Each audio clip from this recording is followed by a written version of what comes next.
Inyo, pagod ka na ba galing sa trabaho? At gutom na sa maghabong pagtatrabaho, pero wala kang pagkain sa bahay? Narito na ang sagot, mga katropa, ang super manok lechon. Napapawi sa inyong gutom at siguradong mapapa-analyze ka dahil sa tender juicy na jam mo pa at siguradong malinis at bagong katay buhat sa farm. Kaya super masalasa at pangmasa pa. Ano pa hinihintay nyo, mga katropa? Takbo na sa Super Manok Panteño Siniluan at bumili na. Baka maabusan ka, katropa.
Mga katropa, masarap at de kalidad na merienda ba para sa mga dabarkats ang gusto nyo? Kung gayon, narito ang saktong presyo at de kalidad na sarap. Ang Jugnos Master Pizza, ang pizza ng mga original na dabarkats. Ika na, a delicious snack on a powerful price. Matatagpuan sa Millennial Street, 1550 Makati City. Ano pa hinihintay nyo mga katropa at mga dabarkats? Sumod na, punta na para matikman nyo ang Jugnos Master Pizza.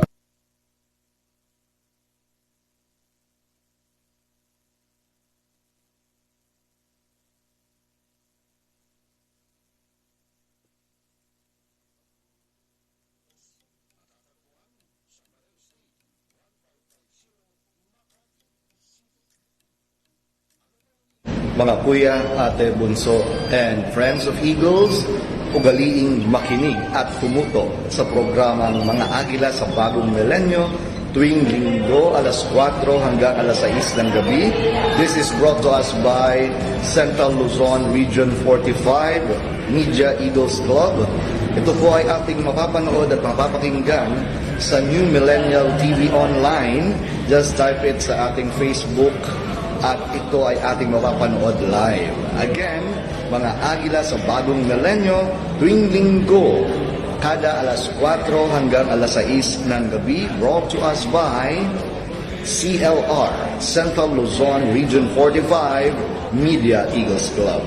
This is Kuya Borge, your Talakayang Agila National Commissioner and Bill Director.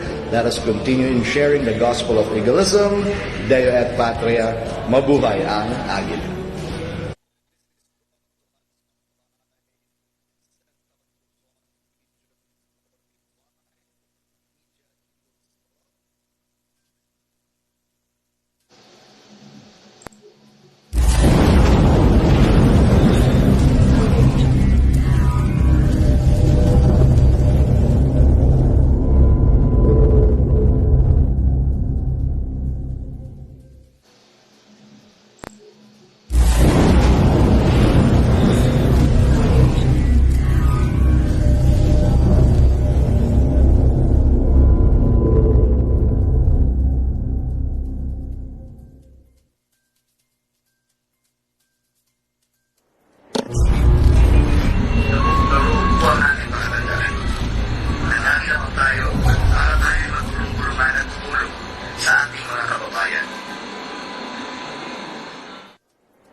Narito na ang programang Mga Agila sa Bagong Milenyo.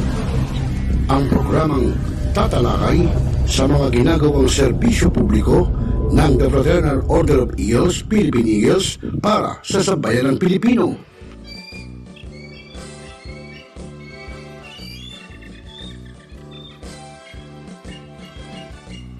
Ang programang ito ay handog sa inyo ng Central Luzon Region 45 Media Eagles Club ng Philippine Eagles. Dito lang sa Millennial Online TV. Tutok na mga kuya, ate at bunso at friends of Eagles.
Haligin ang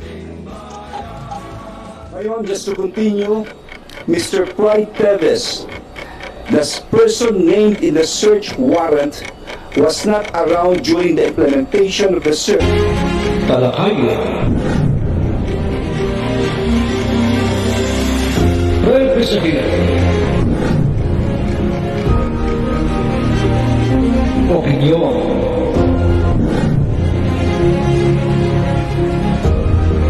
Palawakin.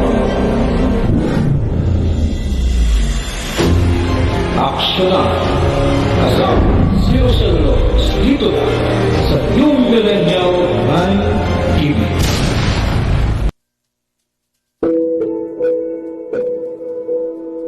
Ikaw ba'y nag-iisa? Nalulungkot? Dahil iniwan at ipinagpalit? Niloko? Nanging minamahal? Kung ngayon, i-type sa iyong mga cellphone, Facebook o YouTube man ang Millennial Online TV. Dahil nasa Millennial Online TV na ang online haralista ng bagong milenyo, si Randel Villanos. Sana'y di magmahal kung dati kung araw ng di pang bata sa piling ni nanay. Nais kong mauli ang awit ninang mahal. You are the one who makes me happy when everything else turns to gray. Walk on through the rain. Walk on through the rain. Though your dreams be tossed and low.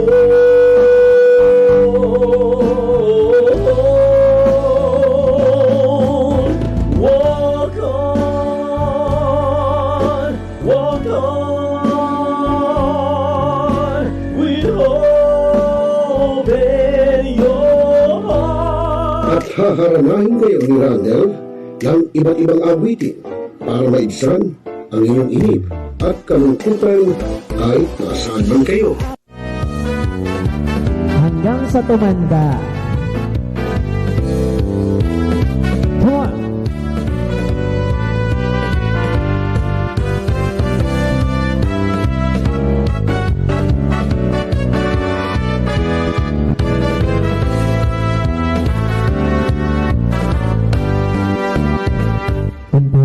Matanda na, sana'y di tayo magbago. At pwede rin kayo makiduit kay Randel tuwing Huwebes ng hapon. Ano pa hinihintay nyo mga kamilenyo? Tawag na! Araw-araw ikaw ang gusto kong Barangay, pangunahing unit ng pamahalaan lokal kung saan dito pinag-uusapan ang bawat sigalot ng mga residente ng bawat barangay. Dito rin pinag-uusapan ng mga piling halal na opisyal na barangay ang mga proyekto para sa kanilang barangay. Kumustahin natin ang panunungkulan ni Kapitan dito sa Dalo Barangay sa Millennial Online TV worldwide, ang katropa ng bawat barangay. Ating tinatapos ang ating pagpupulong. Maraming salamat po sa inyong pagdalo at tapos na po ang ating session. Ayun na po tayo.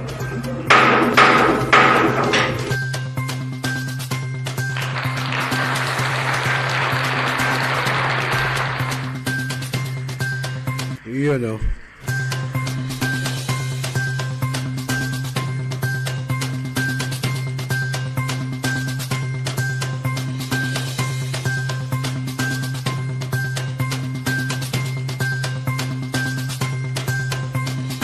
Salandi lang salandi lang. Medyo Tinitingnan ko yung aking visual eh. Ha? Salandi lang. Jutay ha. Medyo titingnan lang natin sandali lang ha. Medyo ahanin lang natin ng konti. Sobra ganda lalaki ko ron eh. Ha? Tingnan lang natin. Ang oras sa hudyat, ano oras na ba? Ayun. Ha? Alas 5. Tama ba? Ha? Ayun, alas 6. Alas 6 na. Masyado namang late siyang rilo mo. Alas 6, ha? Alas 6:13 na ng gabi. At siyempre sa inyo na ang programang Tropa.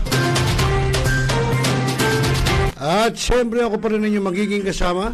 Wala nang iba. Pagtsatsagaan nyo, ROCEL LOPEZ.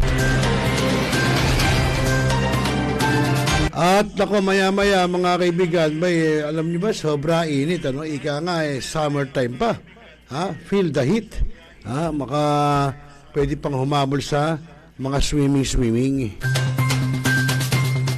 Kasi mapa-umaga, mapagabi, tanghali, sobra ho init. Ewan ko lang to si Abraham Sarmiento. Ito, malamang to, baka naka-aircon sa bike kaya hindi nakakaramdam ng init. Ganun no kasi pagka mga yayamanin. No, Ka-Abraham. Si Ka-Abra, ng lokal ng Nabal. Ayan, nanonood sa atin. Ako, magandang hapon sa iyo, Ka-Abra. At welcome sa programang Tropa. At siyempre ako yung kasama, ang inyong katropa, ang inyong kabarangay, ang inyong kuya, ate. Kasama na yan lahat.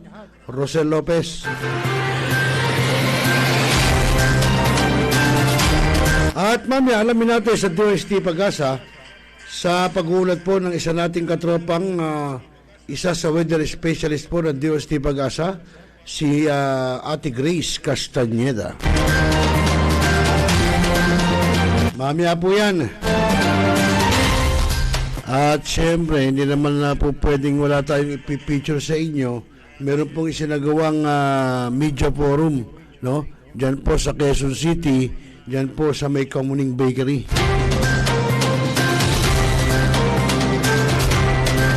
At syempre po, ayan ang pinag-usapan niya, kung di ako nagkakamali, tungkol po sa energy, no? Sa ating tungkol sa ating enerhiya dito sa bansa, no? Yung ating energy, ano ba ang lagay, ano na ba, no? At siyempre po dito ay naging bisita po itong si Energy Secretary Papo Lotilla, Oo. Ito po ginawa nung 5 po nitong Hulyo. Alamin natin ano ba pinag-usapan, ano ba tinakil about pa ito doon sa ating mga binabayaran sa kuryente. Ng ating mga consumer. Sa totoo lang tumaas ang kuryente natin Yung bill ng kuryente natin tumaas. Kaya masisisi nyo ba yung iba kung maglalagay ng magic sa kanilang mga metro, sa kanilang kuryente? Bakit? Laki yung sinisingil ng Meralco di ba? Magkano sinisingil? Isipin nyo. Kung halimbawa ang mga gamit, ventilador lang, ilaw, sige sabihin natin may rep. Pumapalo na ho ng 2 hanggang 3,000. Lalo nung kalaki. Ano pa kung mag-e-aircon ka? Sa sobrang init Hindi maiwasang hindi ho tayo mag-aircon. Lalo na dito sa studio. No? Dito, pag hindi ka naggamamit ng aircon, kanina pa ho tumatagaktak ang pawis natin. Buti na lang ang aircon ho dito sa studio 2. Isipin nyo, 2 pero may mararamdaman ka pa rin init. Mamaya, malalaman natin doon sa ginawang talakayan, sa ginawang media forum, doon po sa Kamuning Bakery. Actually, ito po yung 5 pa Anong isinagawa po yung forum at ayun, naging guest nga po si Secretary Papo Lotilla. Malalaman natin mamaya. Okay, so magandang hapon po sa lahat at magandang hapon din sa lahat po na nagdadaos ng kaarawan ngayong araw na ito, araw po ng Lunes, 10 ng buwan ng Hulyo, taong 2023. At siyempre magandang hapon muna kay Kuya Bin Pasya ng Caloocan Bantayog Eagles Club. Ayan, ang kuya natin si Kuya Bin. At siyempre si Abraham Sarmiento ng lokal po ng Nabal dyan po sa Malamon. At si Kuya Edsel Bugol. Ayan, nanonood din sa atin. Magandang hapon sa iyo, Kuya Edsel. At welcome sa programang Tropa. Balikan mo yung program natin kahapon, Kuya Edsel. Nandun yung picture. Alam ko, may video pa. Nandun sa nilabas natin kahapon sa mga agila sa bagong milenyo. Okay mga kaibigan, alas 6:18 na po ng gabi Philippine Standard Time. Tuloy-tuloy po tayo. Buti pa, alamin na natin po, no? Sa DOST Pag-asa, ang lagay po ng ating panahon sa pag-uulat nga po ng ating kasama na isa sa weather specialist po ng DOST Pag-asa, si Ate Grace Castañeda. Narito po.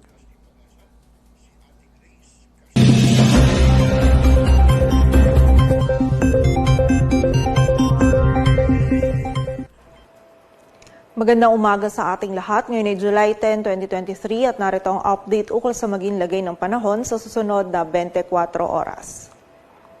Patuloy pa rin umiiral ang Intertropical Convergence Zone or ITCZ dito sa bahagi ng Palawan, Visayas at Mindanao kung saan ngayong araw magdudulot pa rin ito ng maulap na kalangitan at mga pag-ulan dito sa buong bahagi ng Visayas maging sa ilang bahagi pa ng Mindanao. So pag-ingat pa rin po para sa ating mga kababayan sa posibilidad ng mga pagbaha at pagguho ng lupa. At sa kasalukuyan ay wala tayong minomonitor or namamataan na sama ng panahon na maaaring makaapekto dito sa ating bansa. At para nga sa magiging lagay ng panahon ngayong araw ng Lunes, maulap na kalangitan at mga kalat-kalat na pag-ulan pa rin ang mararanasan dito sa bahagi ng Palawan, dulot yan ng ITCZ. Samantala, dito sa Metro Manila maging sa nalalabing bahagi pa ng Luzon ay magiging bahagyang maulap hanggang maulap ang kalangitan. Meron pa rin tayong posibilidad ng mga isolated na mga pag-ulan, lalong-lalo na yan sa hapon at gabi dulot ng mga localized thunderstorms. So wag pa rin po natin kalilimutan yung mga pananggalang natin sa mga biglaang pag-ulan. And also ang mga regional offices din natin ay nagpapalabas ng mga thunderstorm advisories or mga babala ukol sa mga pag-ulan na ito. Agwat ang temperatura dito sa Metro Manila ay mula 26 to 33 degrees Celsius. Samantala sa bahagi naman ng Visayas at Mindanao ngayong araw, ang buong bahagi ng Visayas maging ang Caraga, Northern Mindanao at Zamboanga Peninsula ay patuloy pa ring makakaranas ng maulap na kalangitan at magiging mataas pa rin yung tsansa ng mga pag-ulan, pagkidlat at pagkulog dulot yan ng ITCZ. Samantala sa nalalabing bahagi naman po ng Mindanao ay meron pa rin tayong mga tsansa ng mga isolated na mga pag-ulan, pagkidlat at pagkulog dulot pa rin yan ng ITCZ at ng mga localized thunderstorms. Itong mga pag-ulan nito, posible pa rin pong maging katamtaman hanggang sa mga malalakas na pag-ulan na maaari magdulot ng pagbaha at pagguho ng lupa. So pag-ingat pa rin po para sa ating mga kababayan.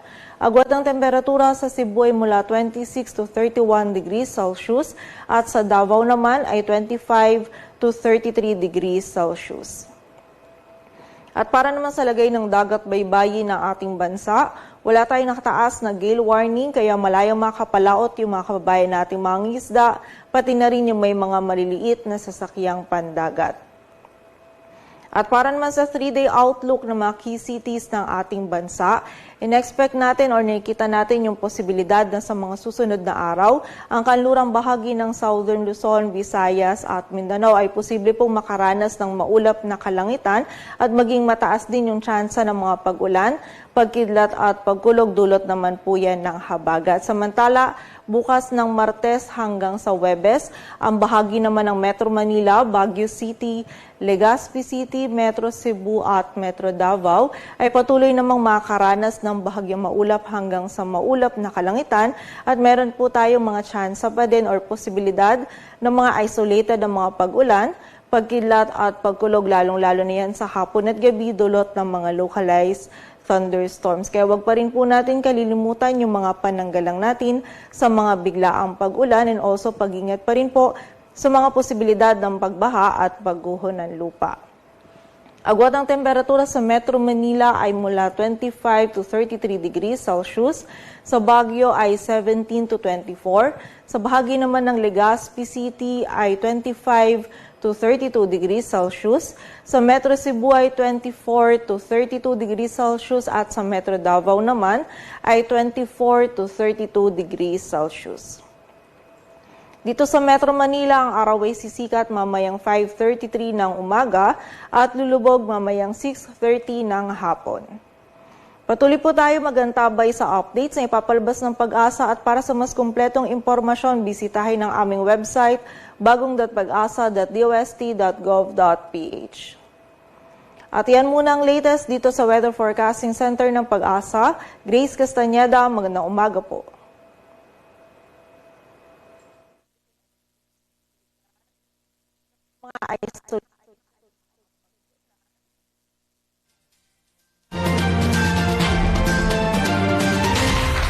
Ayun, maraming salamat sa iyo kasamang Ate Grace Castañeda. At nagatid po yan sa atin sa oras na alas 6:24 po ng gabi, Philippine Standard Time.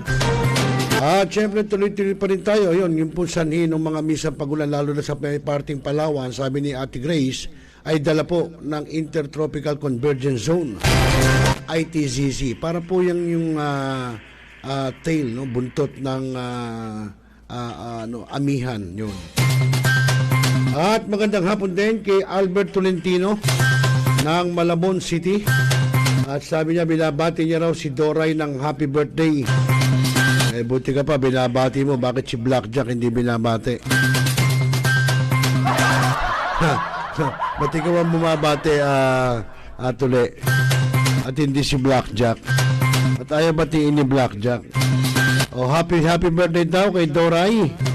Ang alam ko, enforcer yata siya sa Nabotas, ano, Tule?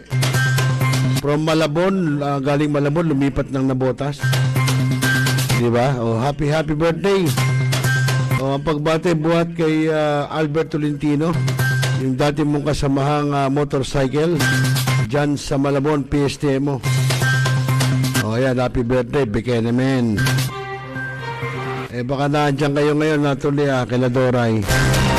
Eh baka mamaya kasama niya si Blackjack. Siyempre makiki-birthday, di ba? O kaya niya kasama. Hindi nga alam, buti ka, binati mo. Okay, sa lahat po rin mga nagbe-birthday po ngayong araw na ito, happy birthday sa inyo. Many more birthdays to come at bigay naman. Ikaw ang boss ko, Boss Tule. Ikaw ang boss ko, si Boss Albert Tolentino po. Yan po ay supervisor ng PSTMO ng Malabon.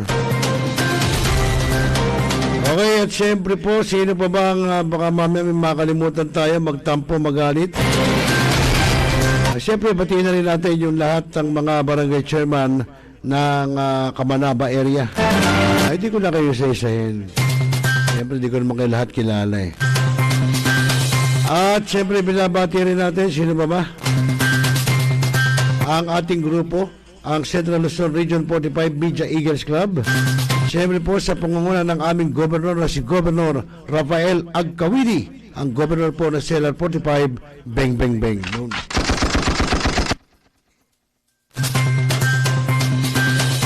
At siyempre sa aming Vice Governor, si Vice Governor Edwin Salve. Magandang hapon din sa iyo, Kuya Vice. At siyempre po sina Ate Mitch, sina Ate Wen Kamitok, sina Kuya Bonnie, sina Kuya Chito, Kuya Leo Bicaldo, Kuya Ding, no, yung ating mga ka-club president na under po kami ng Central Luzon Region 45. At siyempre po 21 barangay ng Luzon ng Malabon at gayon din ang Luzon ng Valenzuela. At siyempre sa pangunguna po ng butihing mayor na nila si Mayor Wesley Gatchalian. At siyempre gayon din si Vice Mayor Lori Natividad Borja. Magandang gabi rin ho. At siyempre kay Councilor Ricar Enriquez. Ay mukhang tatakbo yung kapatid ni Councilor Ricar. Si attorney ba? Attorney Richard, ano ba? Sino ba yung tatakbo? Anyway, okay, basta keep it up. Galingan nyo po yung mga tatakbo nating mga politiko. Maging bago man o hindi. Alas 6:27 na mga katropa, mga kaibigan, mga kamilenyo. At si baka birthday ni Ka Abraham. Hindi mo ba birthday Ka Abra? At syempre po sa Lanawan family dyan po sa may Kawayan, Bulacan. Sina Ka Jeline at Ka Jimmy Lanawan. At syempre yung kanilang mga junakis sila si Jim Jim at si Gian. At ganyan din ang Adahar family.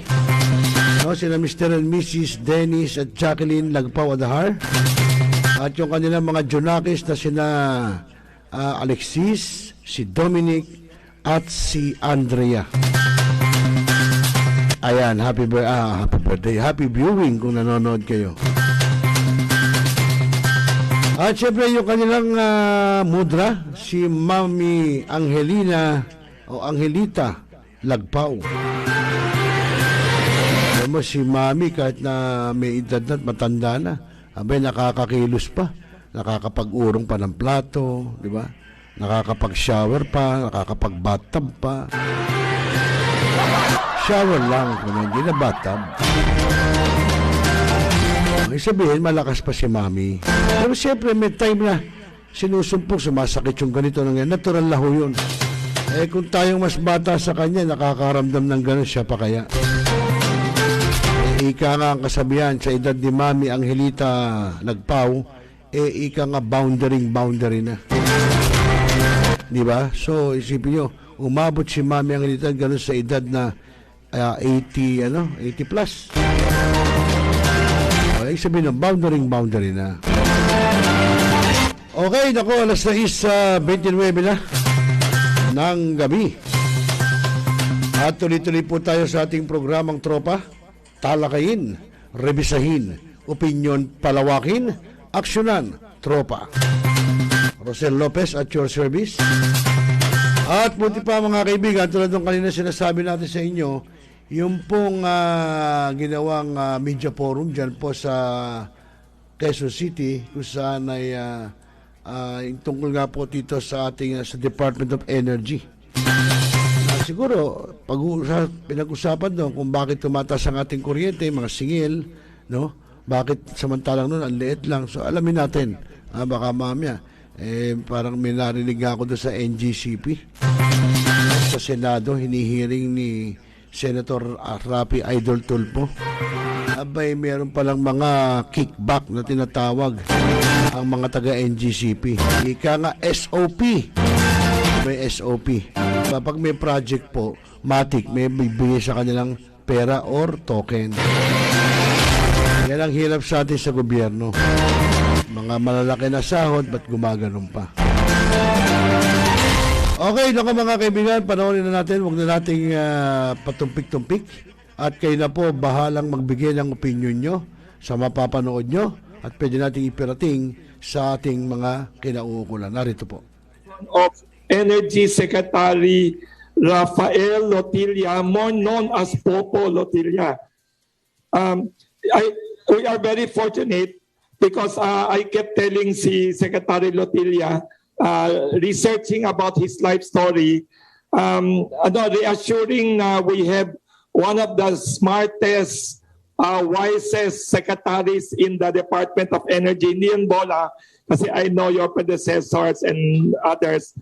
I'm not saying they're not good. You're brilliant lang talaga. Our speaker today, si Popo, Secretary Popo Lotilla, I'll give an introduction, sir. After a short introduction, sabi ng office niyo, ayaw niyo mahaba, kaya I made it very short. Our topic today is anything about Philippine energy, and our friends sa media, mag-ready kayo ng mga tanong ninyo. Anything about kuryente, energy, gas, anything that affects the lives of the Filipinos. Si Rafael Lotilla, Secretary Popo Lotilla, is not only a very outstanding government leader, but a former educator. Ito, short lang. Unlike other people na, he has a very diverse background. Siya, BS Psychology from University of the Philippines, Diliman, of history. Interesting. UP. Then he graduated in University of Michigan Master of Laws, similar to the late Senate President Ed Angara and similar to former Senator Miriam Defensor Santiago. He has been in government more than 20 years in various capacities. Secretary Popo Lotilla was professor of law at UP, also secretary at NEDA under 3 presidents, and also PSALM or Public and Liabilities Management Corporation, being a legal consultant to several Senate presidents and senators. He is currently second stint niya under Department of Energy as secretary. He also regional program director of the Regional Seas Project funded by the Global Environment Facility, GEF, and implemented by the United Nations Development Program, UNDP.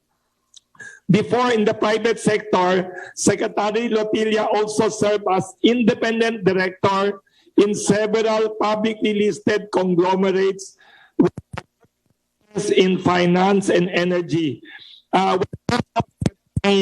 Popo Lotilla, for your opening statement. Anything you'd like to update us about energy, your plans, your dreams for the country? You're looking very fit and healthy, sir. Welcome. Thank you very much, Mr. Flores. So, Wilson, thank you for the invitation to be with you this morning.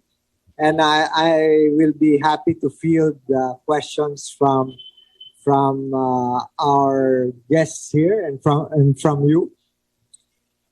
We at the Department of Energy are happy to be engaging with you and the rest of the country on a number of aspects of our plans for the energy sector. As you know, this July 1 or June 30 marked the first year of the President's administration under President Ferdinand Marcos Jr. And while I came in later, which was late July of 2022, the President has been fully supportive of the reforms that we have had to institute. Because you see, the President has talked about needed reforms in the energy sector in order to ensure stable and affordable and sustainable supply of energy as a whole, and not just, especially although not just the power sector, because it is important for us. But he had also identified at the time that we have problems at every major level of the energy and the power sector. One, of course, is our high import dependency in terms of energy sufficiency. More than 50% of our energy resources are coming from abroad. So that's one source of weakness as well. Whenever there are volatilities, kung pataas at pababa yung presyo sa labas, then apektado tayo sigurado dito sa Pilipinas. So that's why he has encouraged us to make sure that we develop more of our indigenous energy resources. And so our push, for example, for renewable energy resources, it is not just being pushed on the sustainability side or because of pressures from the international community. It is because the Philippines has not been as much gifted with fossil fuels, for example. So, or even with coal. Our coal, while there is some supply in the Philippines, if you take a look at the major sources of coal in the global scene, the Philippines does not even figure in the top 10 or top 20. So fortunately for us, on the renewable side, we have more of those resources. So we've got to balance these things because before, in what is this? We had a very high share of renewable energy in our electricity mix, up to even 50%. And geothermal was contributing as much as 20 or even higher percent. But we have slid down from that, and that's what the president is trying to reverse. So on the good news side, we ever since he assumed office, he has committed the energy sector towards stabilizing the environmental, the investment environment, the investment climate for investors in the upstream or the oil and gas industry. And so we were able to extend or renew the service contract for Malampaya. And the good news that was shared with the president yesterday by the Malampaya Consortium is that we are on track to having the drilling for the nearby fields by the end of 2024, and we are looking forward to new or additional supply from the same service contract by 2026. So these are things that this good news is important in terms of encouraging more investments in exploration in the oil and gas sector. You see, the importance of natural gas to the country is that natural gas is going to provide a backup for the uncertainties, for instance, in the supply of renewables. What I mean by that is, by nature, solar and wind are intermittent, no? Paiba-iba yung supply, taas at baba, dahil kung may clouds above, then the solar panels do not work to their highest efficiency during when the winds are neither amihan nor habagat. Then wind power will always be volatile, and therefore we need natural gas to complement or to make up for those volatilities. So with those, we look forward, therefore, to a more stable supply for the country, especially in the power sector. Now, the important part of ensuring supply also has an impact on prices. Because if we have adequate supply, then it will tend to temper or control increases in prices. But yes, for as long as we are vulnerable to the volatilities of the world market because of the high import dependency, just like what we are seeing in the fuel sector, diba? Yung gasolina at saka diesel, kerosene, hindi natin kontrolado ito dahil almost 98% ng ating supply dyan ay galing sa imported products. And as a global commodity, these affect us over time. And that's why the thrust of government is to introduce more as well of electrification, even of the transport sector, so that by 2040, we aspire to have electric vehicles constituting 50% of the electric of the transportation sector in the country. Now, I do not want also to leave a very important sector or a priority of government, which is energy efficiency and conservation. We must maximize the use of energy and of power. So we must reduce energy intensity. That means we have to reduce waste. And that's why our advocacy on this front is also going to help reduce the amount of consumption of electricity and of energy on the whole. So among those things, that's why you see our programs on energy efficiency. We want to encourage, for example, our industry and manufacturing sector to upgrade their facilities to more efficient ones. And it makes business sense to do so because that will lower the energy cost of the manufacturing sector.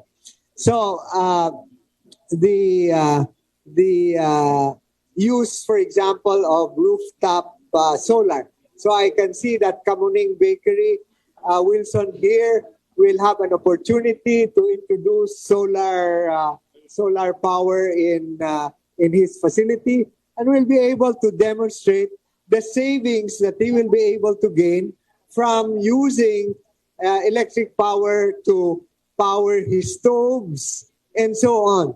Now, we need these kinds of examples, these good examples, because then in his case, it will showcase to other bakers. This is just his hobby. But then for others who are engaging it in bakery as their major source of livelihood, then his example would be a good model for others. So we have to approach this, therefore, not only from the standpoint of government ensuring that the investment climate for private sector to invest in more power sources, in better transmission and distribution utilities, but also in our consumption patterns. Tayo mismo na mga consumers, nasa atin ang power of choice. That's why our slogan is you have the power. You have the power to reduce the consumption at peak hours, and therefore you will help, or we together can help reduce the need for additional power capacity, especially during the peak hours. And right now, when you see the positive effect of reducing our consumption during peak hours, is that we do not have to run the peaking plants, which run on expensive diesel. So if we avoid that, then we reduce the total cost of power to the consumers, and that's we, the Filipino people. So I hope, Wilson, with that we can address some of your more specific questions or concerns. Maraming salamat. Thank you, Secretary Lotilia, for your comprehensive and update on the energy situation. Thank you. And for your response. We are very fortunate to have you as our Energy Secretary. Ang unang tanong dito, may natanong dito tatlo na. Secretary Lotilia, can you describe, it was not related exactly to your field, exactly. Please describe President Bongbong Marcos as a leader in your 1 year of working under with his team. How do you describe him and the past 1 year of his leadership?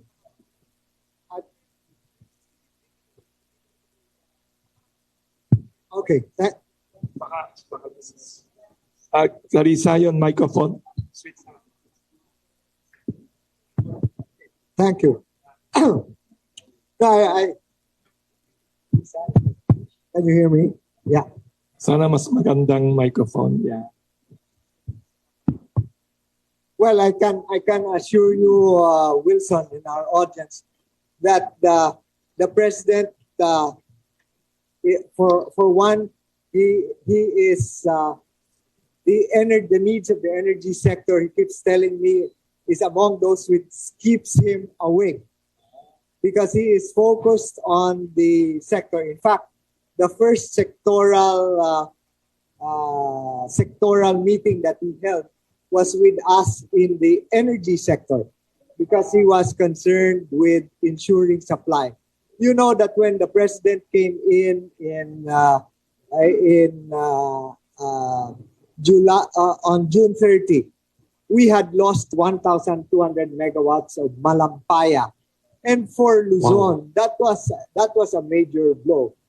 And so he made us make sure that during the period that we did not have Malampaya, we took all measures in order to ensure the continued supply or stability of supply for the power sector, especially in Luzon, where there therefore was a shortage. And so we went after the low-lying fruits.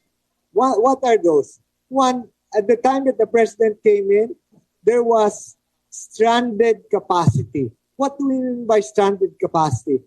The GNPD power plants in Bataan, they were ready already to feed into the system, but the transmission lines connecting them to the rest of the market was not there. And so we had to focus on that. And NGCP's delay, that's why we went out of our way as government to help them out on addressing a number of those transmission constraints, if only to make sure that the stranded capacity actually benefits our people. The other source of the stranded capacity is in the Visayas. For a long time now, longer than even the last 5 years, there has been stranded renewable energy in Negros Island. And the tragedy there is that we were wasting geothermal power as well as other solar and renewable power and biomass from Negros Island, because there were no transmission lines going towards Cebu and inadequate ones going towards Panay. Then third, do you know that Mindanao has an excess capacity of 800 megawatts? And that's why we have been pushing for the Mindanao-Visayas interconnection project to be finished, because it would allow Mindanao to share 450 megawatts of that stranded capacity going towards Visayas as well as in Luzon. So those were the low-lying fruits. Now, in addition, the president had identified even before that there was also a problem with our distribution utilities. So when we have brownouts, it is not necessarily the fault of the generators or of the transmission, but it can be a localized problem, which is due to the problems in the distribution utilities. Now, we have electric cooperatives outside of the Meralco franchise area and all outside of the franchise area of private distribution utilities. Now, the record is uneven. We have good electric cooperatives which are run well, but we also have underperforming electric cooperatives. So consumers tell me, for as long as our electric cooperative is delivering its services well, we don't even mind the higher cost. But then if we have higher cost and bad service, then that tops it all. So these are the things that we are trying to address with the National Electrification Administration and the Energy Regulatory Commission. One of the things that the President has emphasized is for us to have a unified or a seamless working relationship between the Department of Energy and the Energy Regulatory Commission, because he wanted to assure the investors that we are going to have a level playing field. The investors are not going to come in unless they see that the regulator is objective or unbiased and does not favor one sector or one company over the other. So these are, I relate all of these things because we could not have introduced many of these reforms without the clear support and strong support of the president. And when we go and meet with the president, he has read all the materials that we have given Wilson. And then he is able to identify what are the next steps that need to be done, especially on the part of government. And he gives them the instructions on what to do and the timelines within which we should do them. So that is a long answer, but I think it is necessary to point this out because we can't just say, oh, he's good, but there are concrete things that we have been able to achieve precisely because of that leadership. Thank you for giving us a very good overview again of how our president works with the energy sector. That's very reassuring, Secretary. There's a question here pala from our friends at GMA News Online. Mr. Ted Cordero, nasa likod yata siya. Sabi niya, hi Secretary Lotilla, may projection ba or target na ba ang Department of Energy kung kailan magkakaroon ng working nuclear power plant sa Pilipinas?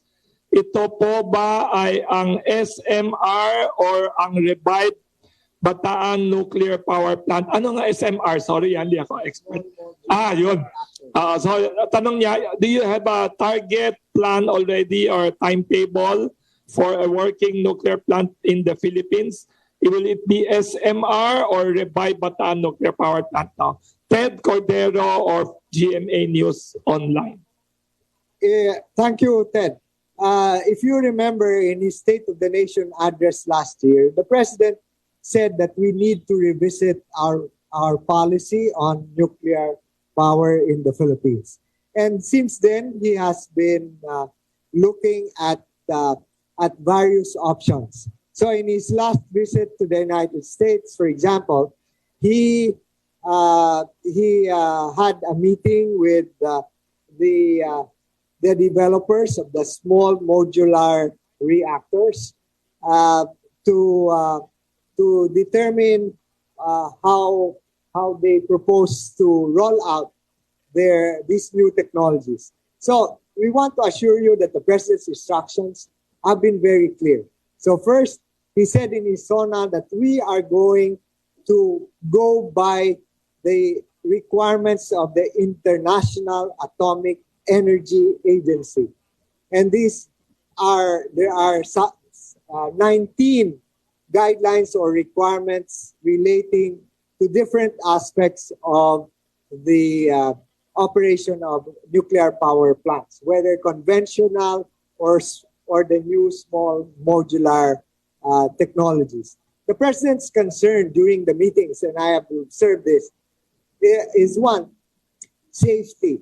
So he was asking the proponents of the SMRs, how safe is your technology?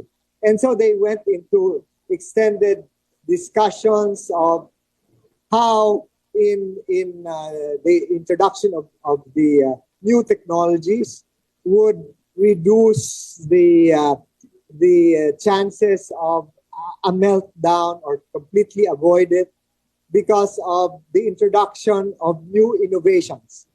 Among them, they are not in the same quantities that are in conventional power plants. Second, they use as a cooling medium. They use not water but others like molten salts, helium, or other heating mediums that are not as volatile as as or susceptible of explosion or meltdown as the water cooled ones. Then he is concerned about the suitability to the Philippine environment.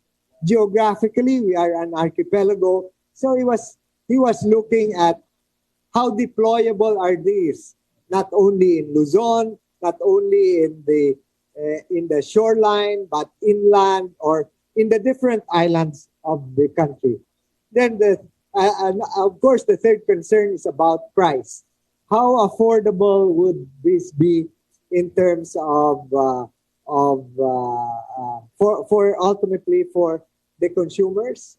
And so we have been at work with not only within the department but within the different agencies of government, the Department of Science and Technology, the Philippine Nuclear Research Institute, and several others who have actually been looking at these things not only in recent years but even in the years before.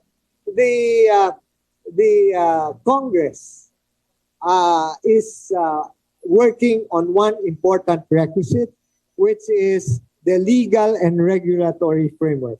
So we need the law in place before, of course, we can even embark on this. But yes, in the planning process, we are looking at all the alternatives possible. So that is a viable alternative. But right now, most of the modular technologies are still in the demonstration stage. They are not yet implemented. In the commercial rollout. So as one supplier was explaining to me, for example, if you go for the first 10 available, then it will cost you much, much more. If you go for not the yet, next, not for the yet next commercially. batch, no, even when they become commercially available, if you go for the first 10, just like in the sale of new car models, yes, more expensive. Yes. presyo, diba? So, but if we wait a bit, so it all depends, therefore, on Mobile timing technology. and pricing. And here we are working with the National Economic and Development Authority to work on a framework for private sector participation in the nuclear power space. PPP or something. Well, it's the Yes. different modalities that will be available. No? Because if you recall, under our Electric Power Industry Reform Act, government is prohibited from entering into the generation space. But if there is a possibility or potential for private sector to do it, then we should by all means encourage private sector to do so. May follow-up lang si Mr. Ted Cordero. Sabi niya, follow-up lang po, Secretary Lotilla. Can we say na within this decade, may nuclear power plant na tayo sa Pilipinas? Possible ba na based on all the factors that you mentioned, kaya ba within the decade? Well, within the decade, I am sure that we can be on and we can place ourselves on track for that. Cheaper, cleaner energy source. Yeah. Thank you. Thank you to Ted Cordero of GMA News Online. May tanong din dito, nandyan si Miss Maria Bernadette Romero of Daily Tribune. Ang tanong niya, Secretary Lotilla, the uptake of the second round of GEA was low, which was only about 30% of the initial target of the Department of Energy. What were the reasons for this? And moving forward, how will we go about the succeeding rounds of auction? Maria Bernadette Romero of Daily Tribune. Well, thank you very much for that question. Yes, we recognize that here the markets have spoken that in terms of the attractability the auctions based on the maximum price that was approved by the Energy Regulatory Commission. The bids were 1/3 of the volumes that were made available.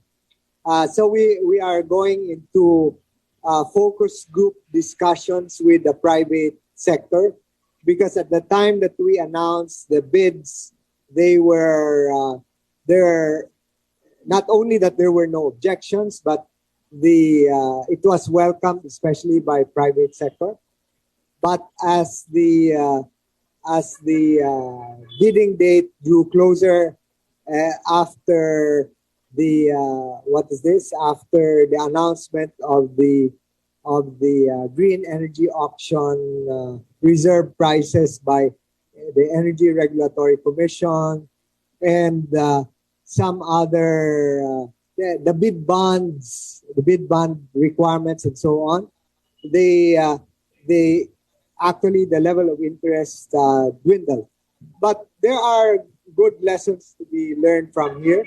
So, for instance, if you note the biomass and waste to energy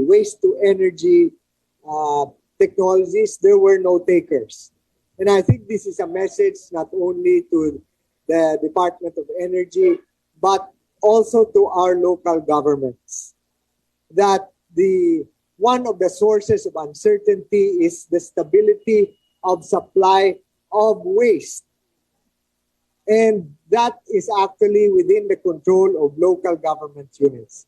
If one puts up a waste-to-energy facility that will be able to recover its investment over a 15 or 20-year period, they would need stable supply of waste. But if that waste is not, the supply of waste is not going to be assured to them, then they're not going to risk the huge investment involved, right, Wilson? I mean, so these are some of the things that we need to look into, and the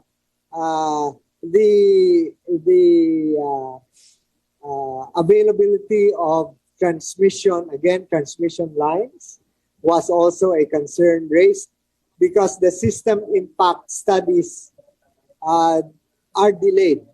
The system impact study is a study that is done by the NGCP in order to assess whether or not their transmission lines will be able to absorb the new capacities. And the waiting time right now is ranging from 1.5 years to 2 years. So if you have to wait that long before you can even be given a go signal, then it can be a detriment to those who would like to be able to offer their capacities on renewable energy. So these are some of the things that we need to look into further, and so we need everybody's cooperation in this regard. Thank you, Secretary Lotilla. May follow-up pa si Maria Bernadette Romero ng Daily Tribune to the previous question of GMA7. Sabi niya, follow-up lang po, Secretary Lotilla. You mentioned that we need a law before we officially embark on nuclear development in the Philippines. But how long do you think would it take our lawmakers to law about nuclear development? Well, I thank you. But I do not want to second-guess Congress. Now, Congress is our highest policy-making body, and it is for Congress to determine not only the decision on whether or not we should go for nuclear power, but even the timing would be determined by them. And we respect fully the role of Congress on this. But we intend to work with them, and in the meantime, we are making sure that when that decision is made, so should the Congress give the green light, that we won't be starting from scratch, Wilson, right? So we will have to do our part on the executive side to prepare all the other requirements. Like what? Like preparing the studies on siting.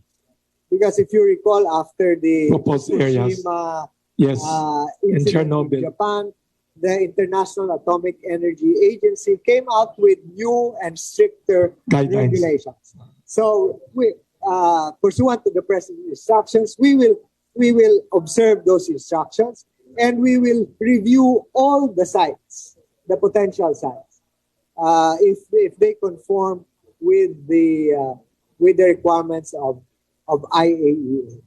Thank you. So be assured, we're not sleeping on these requirements. There is a nuclear energy program interagency committee that is constantly meeting on this. Thank you very much, Secretary, for that optimistic outlook on nuclear. There are 3 questions here by 3 different journalists, some at the back. Sabi nila, Secretary, ito not under you and not under President, but since before pa.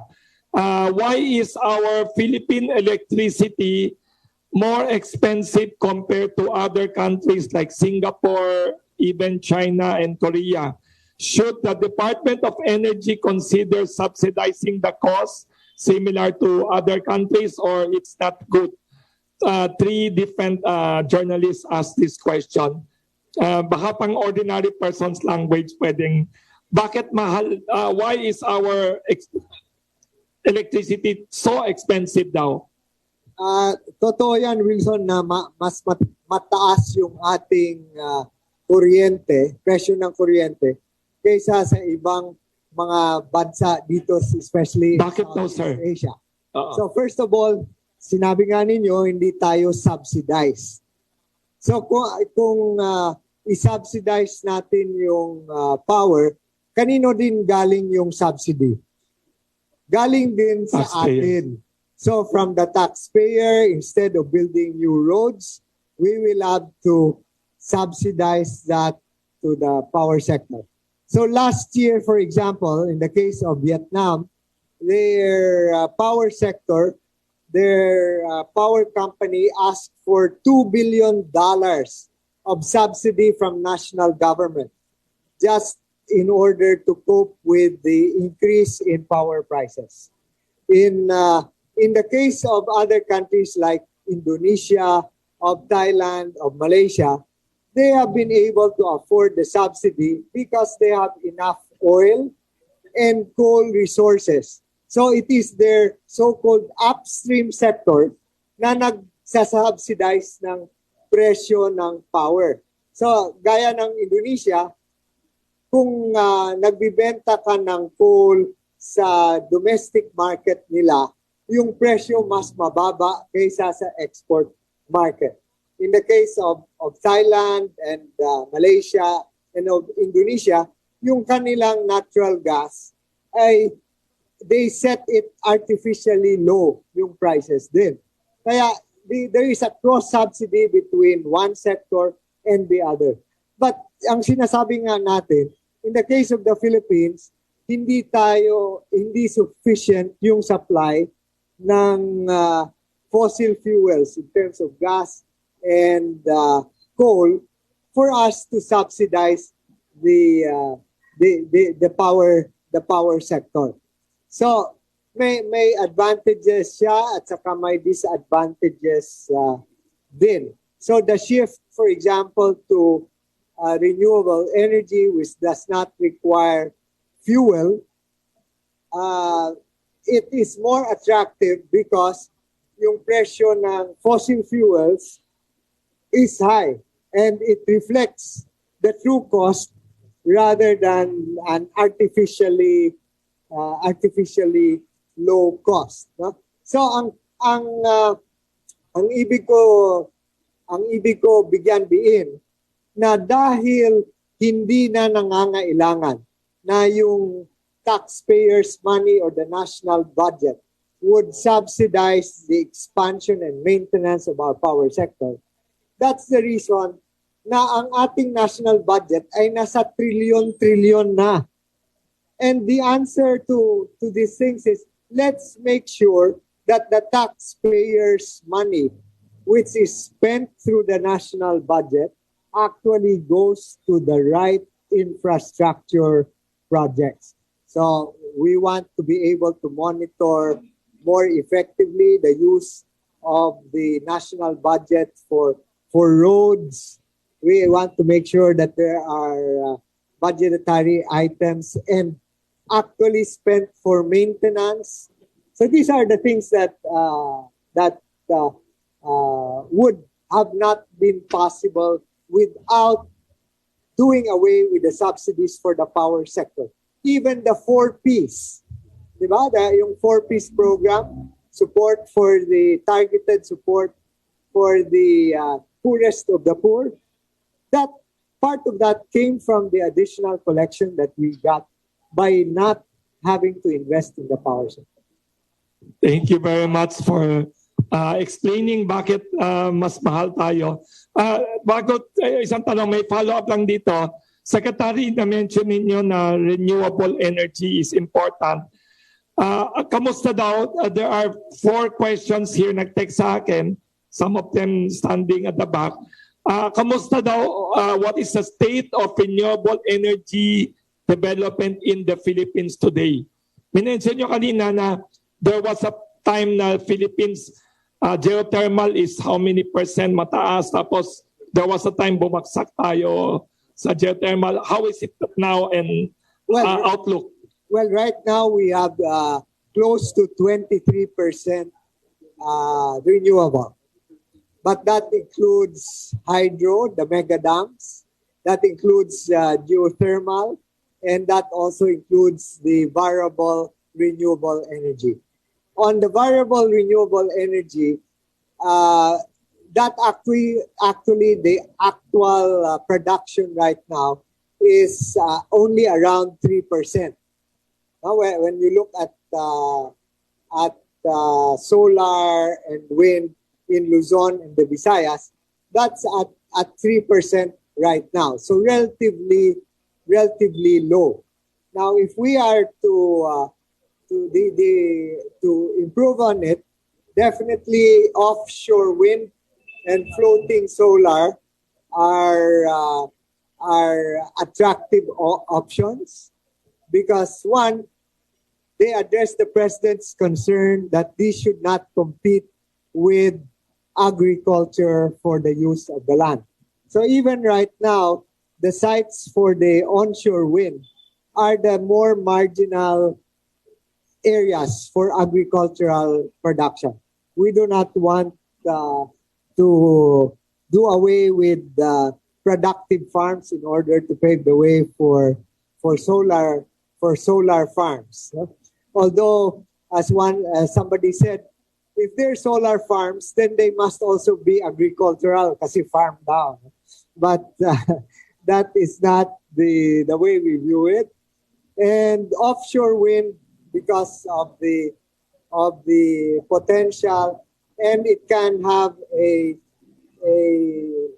capacity factor. That means it can deliver up to 50% of its installed capacity.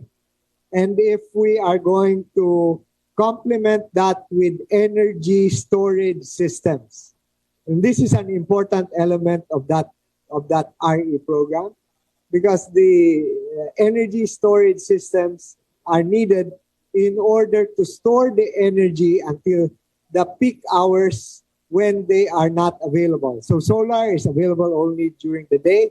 We need the storage system in order to store it for nighttime use. So these are among the things we have to get together. Yeah, thank you. Michael Aluna Yes. here. Schoolmate pala niya, Secretary. We were together years back. Decades Yes. back in UP when UP was dark. Diliman was still in dark. Wala pang kuryente masyado. Anyway. Walang tubig pala nun. Wow. my question is all about electric vehicle development. Maganda yan. And we're the laggard in Asia.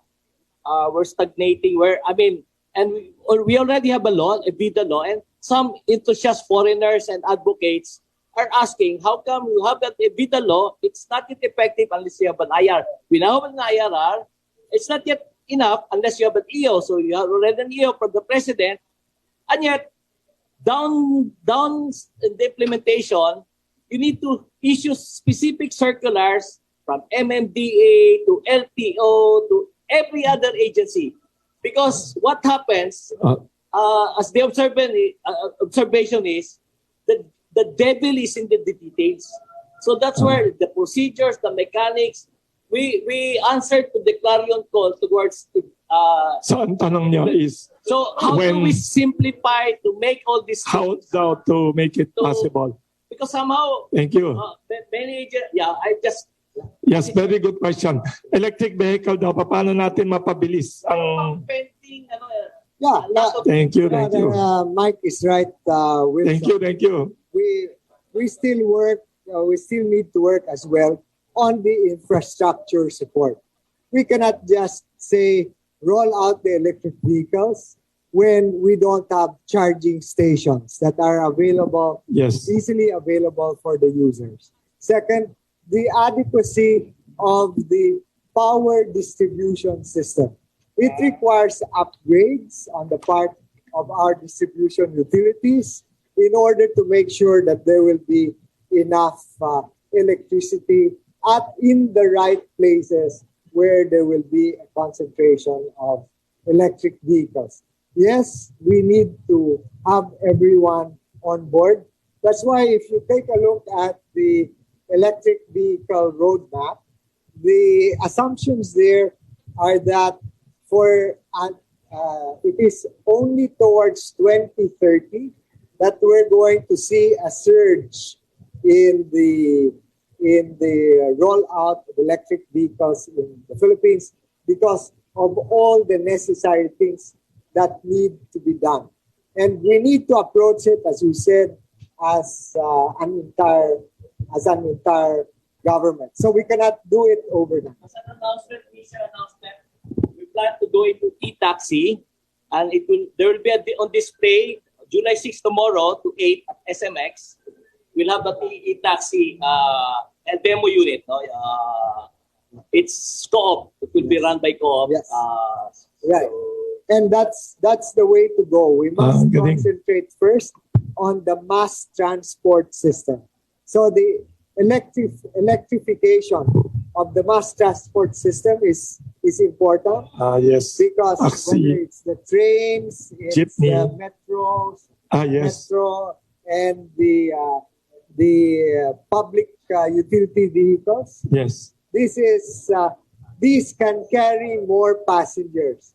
And therefore, that is where we should be concentrating in terms of program support for the electric vehicle rollout. So that's very good news also. You earlier mentioned in your opening statement that we target 50% yata, di ba? That's, yes, on the aggressive scenario. That's a very good, Sir, you mentioned earlier several times about the importance of NGCP performance. Maraming tanong dito from the media, maraming nagte-text sa akin. How do you assess the NGCP performance and what is your reaction to the various calls by legislators complaining about their performance, and what do you hope that they will do, NGCP as a company? Well, NGCP is the biggest monopoly in the Philippines, and it is the biggest in the power sector. And while the transmission cost is only 1 peso relative to the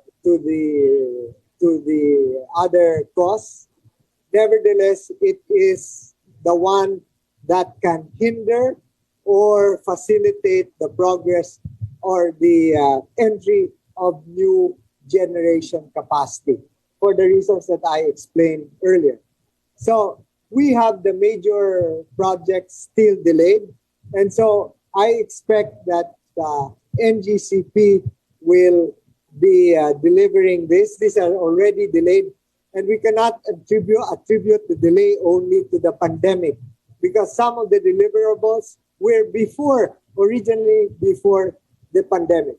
So what we have done is, pursuant to the President's instructions, is to organize the performance audit conducted by the Department of Energy through Transco and PISAM with the Energy Regulatory Commission.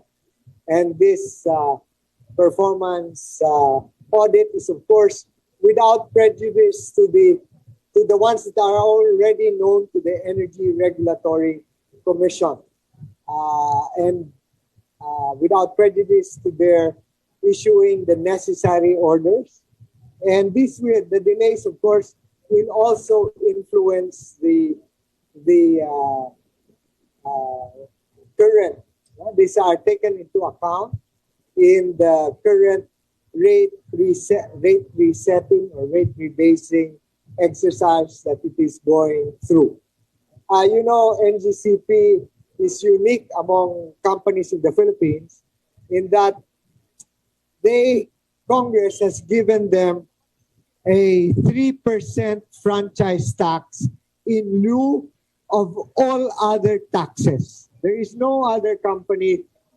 Do you have a company, Wilson, that enjoys such a privilege? Wow. Huh? So whether local or national. And that is intended to assist NGCP To invest more. with its performance on the delivery of the transmission lines. So with that favor granted by Congress, and it has enjoyed this for the last 14 years, we indeed, the people, expect to have delivery.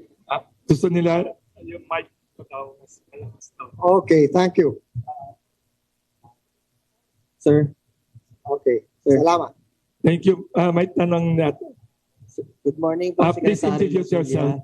Lotilla. Good morning po, Secretary Lotilla. Ako po si Ian Maghanoy ng Balitang A to Z. Sir, question A ko to lang. Z TV Apo. Network. Yes po, Zoe Broadcasting Network po ito. Sir, question ko lang po, sasapat po ba yung supply ng kuryente para sa paparating na barangay and sangguniang kabataang elections ngayong El Nino? Well, Walang brownout pa sa elections. well, fortunately for us, the San Jose to Hermosa line in Bataan has been energized by NGCP. That's the one that I said was preventing the 660 plus megawatts of supply from the GNPD power plant in Bataan from reaching the market. Then you have new power plants, the Mariveles in Mariveles, that are also coming into line. So with those, we should have adequate supply. Now the Ilian power plant is currently undergoing some repairs, but its reception and regasification facility for LNG is already in place, and so if needed, that can also run. So at least we are not in the same situation now as we were 1 year ago when the president started. That's the reason why he said it gave him sleepless nights. That time. Secretary, follow-up question po. Ano naman po yung inaasahang epekto ng bawas production sa crudo ng Saudi at Russia? Expected po bang tataas yung presyo ng crudo sa mga susunod na buwan? Well, generally, yung expectation na tataas yung presyo kung ang supply bababa. Pero surprisingly, ang reaction ng markets, international markets, today and yesterday was the opposite. No? hindi siya umakyat. So let's hope that that trend will continue. But if they restrict supply further, then as I've said, may volatilities, we are vulnerable to the volatilities in the global market, including price, especially price. At least what we are confident of is that there is adequate supply. May follow-up tanong niya. Sir, May last question nag-text. na lang. Sige. Siguro kumustahin na lang po ba yung update sa power crisis sa Mindoro? Maraming salamat po. Well, thank you for bringing up that question. So far, yung pinag-uusapan natin, yung naging problema natin sa main grids ng Luzon, Visayas, and Mindanao. But the other part of the challenge to the present administration was yung kakawalan ng kuryente sa missionary areas or the SPAG, we call them the SPAG areas. No? Dahil nga after the Ukraine war, biglang umakyat yung presyo ng langis, including diesel. So the cost of running the power plants of National Power Corporation as well as of the private new power providers umakyat din. Pero yung adjustment, kasi ang ating missionary areas, subsidized yan sila. Ang nagsasubsidize yung tayo na mga consumers sa main grid. So galing sa atin yung subsidy for the missionary areas. And the Energy Regulatory Commission, at a time when the main grid prices were going up because of the higher coal prices, could not just easily increase the price or the subsidy in order to meet the increased prices in the missionary areas. So nagkaroon tayo ng malaking agwat o utang ang NPC sa kanyang mga diesel suppliers at yung mga new power providers. So we had to ask national government for assistance. So President Marcos approved a total of 5 billion pesos last year just to provide for the increase in the fuel subsidies for NPC and the new power providers.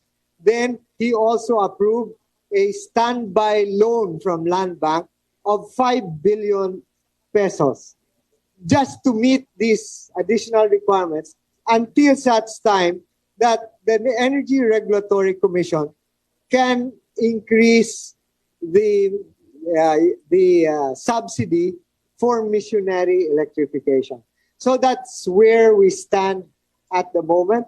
We're trying to get the documentation ready for an additional credit line for National Power Corporation and the new power providers, not only in Mindoro, but in all other islands of the country which are not connected to the grid. So, people if you remember, people were saying we're going to have sustained brownouts from the start of this administration. 1 year since then, we have tried to minimize. We had a brownout or blackout for around 3 days in the Visayas, but that was not a generation problem. It was a transmission problem. And the red alert that we experience here, and the only one which we experienced in the last year, which led to actually a rolling brownout in Luzon, was also caused by a transmission problem. So on the generation side, we thank the generators not only for making their capacities available, but also for sticking strictly to the maintenance schedule. We had to postpone maintenance. Even Malampaya had to postpone its maintenance schedule. We also want to thank the distribution utilities for cooperating with government in the in our program for the voluntary program for using their own embedded capacity. And different companies in industry cooperated, especially those which are customers of Meralco, cooperated in that. Thankfully, we had to call on them to remove themselves from the grid only in very rare times. But we have contingencies, and we will continue to do so for as long as we have problems in the different subsectors of the power sector. Thank you. Thank you, Secretary. May follow-up tanong dito. I got texts from several people. We have people watching us, journalists, via Zoom and Facebook Live. We got a question here from Davao. There's some people now in Northern Davao are complaining about Northern Davao Electric Cooperative, Nordeco, for their problems now in the city of Samal. And then there are other journalists texting from Laguna, Negros, and Bohol. May problema daw with local electric cooperatives. What are the reactions of Secretary Lopilla daw for Nordeco problems in Davao area and also the other regions of other rural cooperatives? Okay. What I just would like to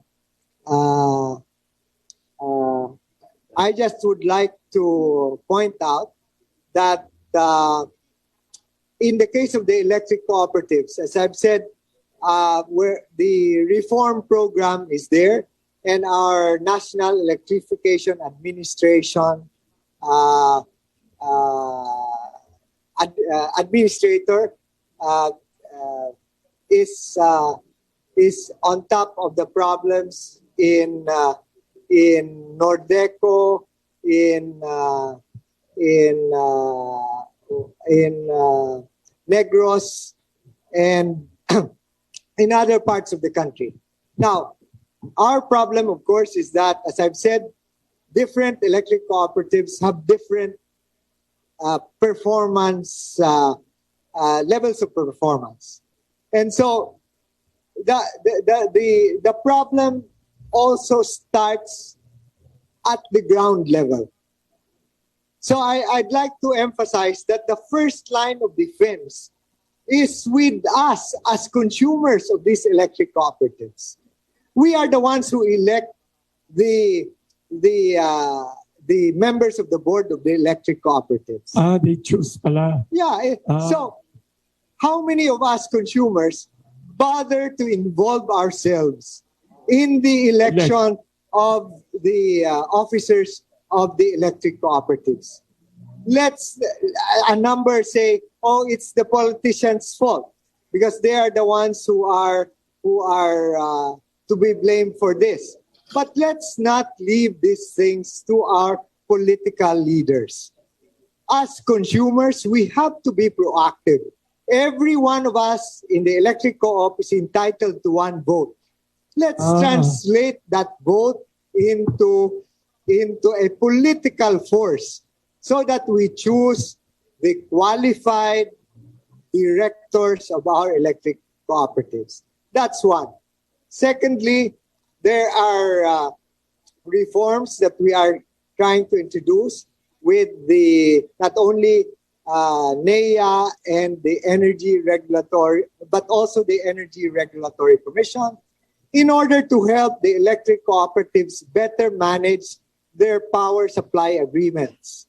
Because in the past, unfortunately, some electric cooperatives over-contracted. And the current management will tell us, sir, it's the previous management and the previous boards in the past who entered into these long-term supply agreements. So now how do we go about curing this? So this these reforms cannot occur overnight. And in some cases, the solutions are political solutions. What do we mean by political solutions? First, some of the electric cooperatives, their franchises are about to expire. And who has the power to approve new franchises? Congress. It's Congress. So therefore, please do communicate also with our leaders your desire for having better management at the co-op level. And I know that right now, as we speak, there are political leaders in different areas of the country who realize the necessity of introducing reforms, whether it is in the form of restructuring or reorganization of the electric cooperative itself, or as it provided in IPIRA, through corporatization, or by bringing in private sector, or by registering with the National Cooperative Administration as a stock cooperative rather than as electric cooperative. So there are a number of alternatives, but please let's not say we just ask for national government help. National government can only do so much. Everything has to be done with you as well at the level of the electric co-op. Thank you. Very good advice, Secretary.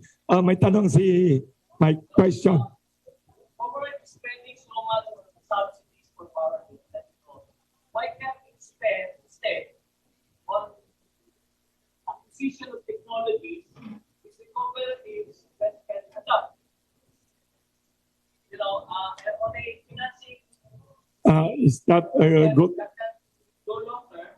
So, in the sense, it can reduce its rate because they're more efficient. Like standalone. So, ang tanong, why can't the government acquire daw? It's ironic, kung saan pa mo mababa ang capacity ka, kung pa mataas ang presyo ng power, cost of power, the regions. Diba? So, hawak sa mga katipan, Is that an option daw? Government acquiring? there's standalone better technologies. Instead of subsidizing, so based on subsidies, same time. Ang tanong niya is it an option ba? Yes, no, the option of we have new power providers. And the new power providers, for example, are operating in Occidental Mindoro. But as I've said, because of the problems have also been there. So it's not, in the case of Occidental Mindoro, that was supposed to be paired with new technologies, renewables. But here again, we have to work together because entry of private sector alone is not the solution. It has to be a responsible private sector participation that we need. And in the case of what is this? In some of these areas, we need the local electric cooperative to conduct its competitive selection process in a transparent way, and therefore would bring in the most efficient power provider at the lowest prices. So sometimes they offer the lowest prices, but they don't deliver. So it needs all of this. That's why the Energy Regulatory Commission has its hands full reviewing the power supply agreements that have been entered into.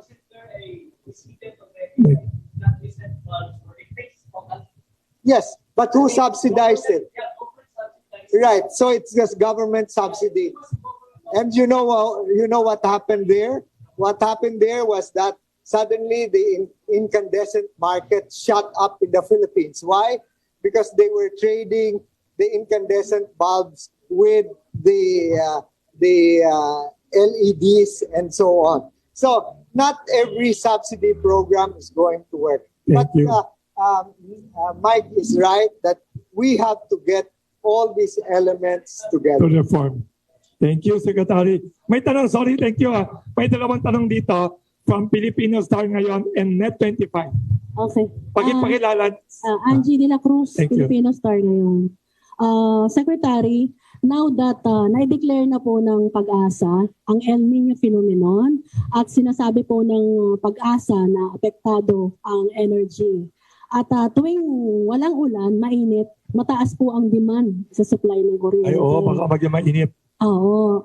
Ano po yung from your end? Ano po yung mga solutions or measures na gagawin ng office mo since kami po na mga tao ay biglaan pong nawawala ng supply ng kuryente pag po itong Luzon grid ay pumapalian? Well, thank you. As you know, the President organized a task force on El Nino. So not only on the power side, but also on the water and agriculture sectors. So part of the challenge, of course, is that during the El Nino months, we have to prioritize potable water supply over power. So the use of the mega dams like Angat and the other dams, the water supply takes priority or precedence over that. So that's why we have the we have on the power sector. That's why precisely we have been making sure that the alternative power sources will be there, especially from the coal side, the coal-fired power plants, and the transmission lines are there. And then in addition, you have the,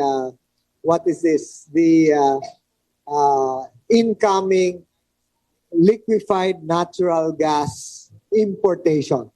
So those are important elements for the power supply, for ensuring power supply during the El Nino months. So, follow-up question. But I want to add, that's why we have to be conscious about our consumption patterns. So whether it is the use of water or the use of power, let's minimize where we can. Now, it's not for sure that I took Alvin El Chico here on climbing 5 flights of stairs in the Department of Energy. Wow. It's good exercise, but it also helps the consumption in terms of the use of the elevators. So there are many things that we can do on our own as consumers to help minimize the use of power. So that's what. There is the morning peak, right? So from around 8 to 11, we should try to minimize the morning. From 2 to 4 in the afternoon. From 6 to 8 in the evening. Where we can, let's minimize. Then for those who are using air conditioners, it helps also for the family to congregate in one room and just watch one TV rather than several rooms with having their TVs and air conditioners on, and use of inverters rather than the old-fashioned technology, use of electric fans. Ako nga may paypay pa ako eh. So just to make sure Saturdays when I go to the office, I don't have the aircon on. What we do is we put the aircon off by 4 in the afternoon, and konting tiis. Now, in other countries, they have done it as well, but this is a form of patriotism that we conserve on the use of power. May follow-up lang po. May follow-up bago ka mag-continue. Follow-up sa tanong niya from CNN Philippines, Lois Calderon. Tuloy mamaya sa'yo. Sabi, follow-up sa question ng Filipinos tayo ngayon. Secretary Lotilla, tungkol sa El Nino na may problema, can you give us concrete figures on expected power supply versus increased demand during El Nino to substantiate what you said earlier that there will be enough supply? Follow up ito sa tanong niya. Yes. Well, normally we have our computations of the peak, what we call the peak demand. Yeah? So for Luzon, for example, the what is this? Our computations of the peak demand for Luzon is at 12,400 megawatts. For the Visayas at around 2,500 megawatts, and in Mindanao at 2,315. So for Mindanao, as I've said, we have less of a problem because there's overcapacity. In the case of Visayas, especially during the evening peak, we are short, but we try to supplement that with power from Luzon. In the case of Luzon, the peak demand is around, as I've said, 12,500 megawatts. But in terms of the dependable, what is this? In the installed of the dependable capacity for the entire country, which is around 24,000 megawatts. And in the case of Luzon, we have a dependable capacity of 17,400 megawatts. So if this dependable capacity is online or will be available online, then we can have a comfortable margin. As I've said, that, however, does not discount problems in transmission and problems in distribution that can occur, or you have unexpected problems with the generation plants. Whenever there is a 1% increase or decrease in temperature, normally that results in a 100 megawatt increase or decrease of demand. And so that's why we try to anticipate those. In the past, when I was first Energy Secretary, we would have rain seeding or cloud seeding to induce rain in order to bring temperatures down, and that helps in the consumption, not only in the water supply. So these are some of the things that we try to do. Sir, follow-up lang. Since kanina po sinabi niyo pagka mawala ng supply ng kuryente, ang inaasahan natin yung coal, transmission, and LPG. So yung ngayon po, we are... LNG. LPG, oh, yes. No, liquefied natural gas. LNG. May tanong pala bago niya ituloy. Tatapusin ko lang yung question. Sige, mamaya. Sige. Para tapos na po ako. So ngayon po, hindi po ba natin gagamitin yung hydro natin ngayon to support kasi drought po ang nararanasan natin? No, precisely because they are available, they would be deployed. So, pinapakita lang natin na ito ang dependable capacity, ito ang peak demand. So, kung ang ating dependable capacity will be available, they will be meeting the peak demand. So even if the peak demand at 12,500 in Luzon, there is an adequate buffer. Yeah, we can run. It will be more expensive if we run the diesel-fired power plants, but in terms of supply, we can have the supply available. Thank you. Thank you. Net 25. Sir, Secretary Lotilia, Vic Cementacao, Net 25. Before the end of Duterte administration, your predecessor, Secretary Alcusi, proposed the amendments of the PIRA law. May we know what is your take now regarding that proposal? Well, as far as amendments, of course, we are focusing on different aspects of the amendments. Now, so for example, there are reforms that are needed on the Energy Regulatory Commission side. Okay. You know, right now the Energy Regulatory Commission is exempt from standardization of salaries law. But what has happened is that since 2018, under the previous administration, they have had no adjustment in salaries. So now the current administration is working on the increase in salaries so that we can have more people. People complain about, let's say, slow processes on the part of ERC. But we have been seeing also resignations as a consequence of the lower salary levels. So that's why this administration is addressing that. Secretary Amina Pangandaman has endorsed the increase in salary adjustments for our staff in the Energy Regulatory Commission, and so with the other requirements. But your main point was.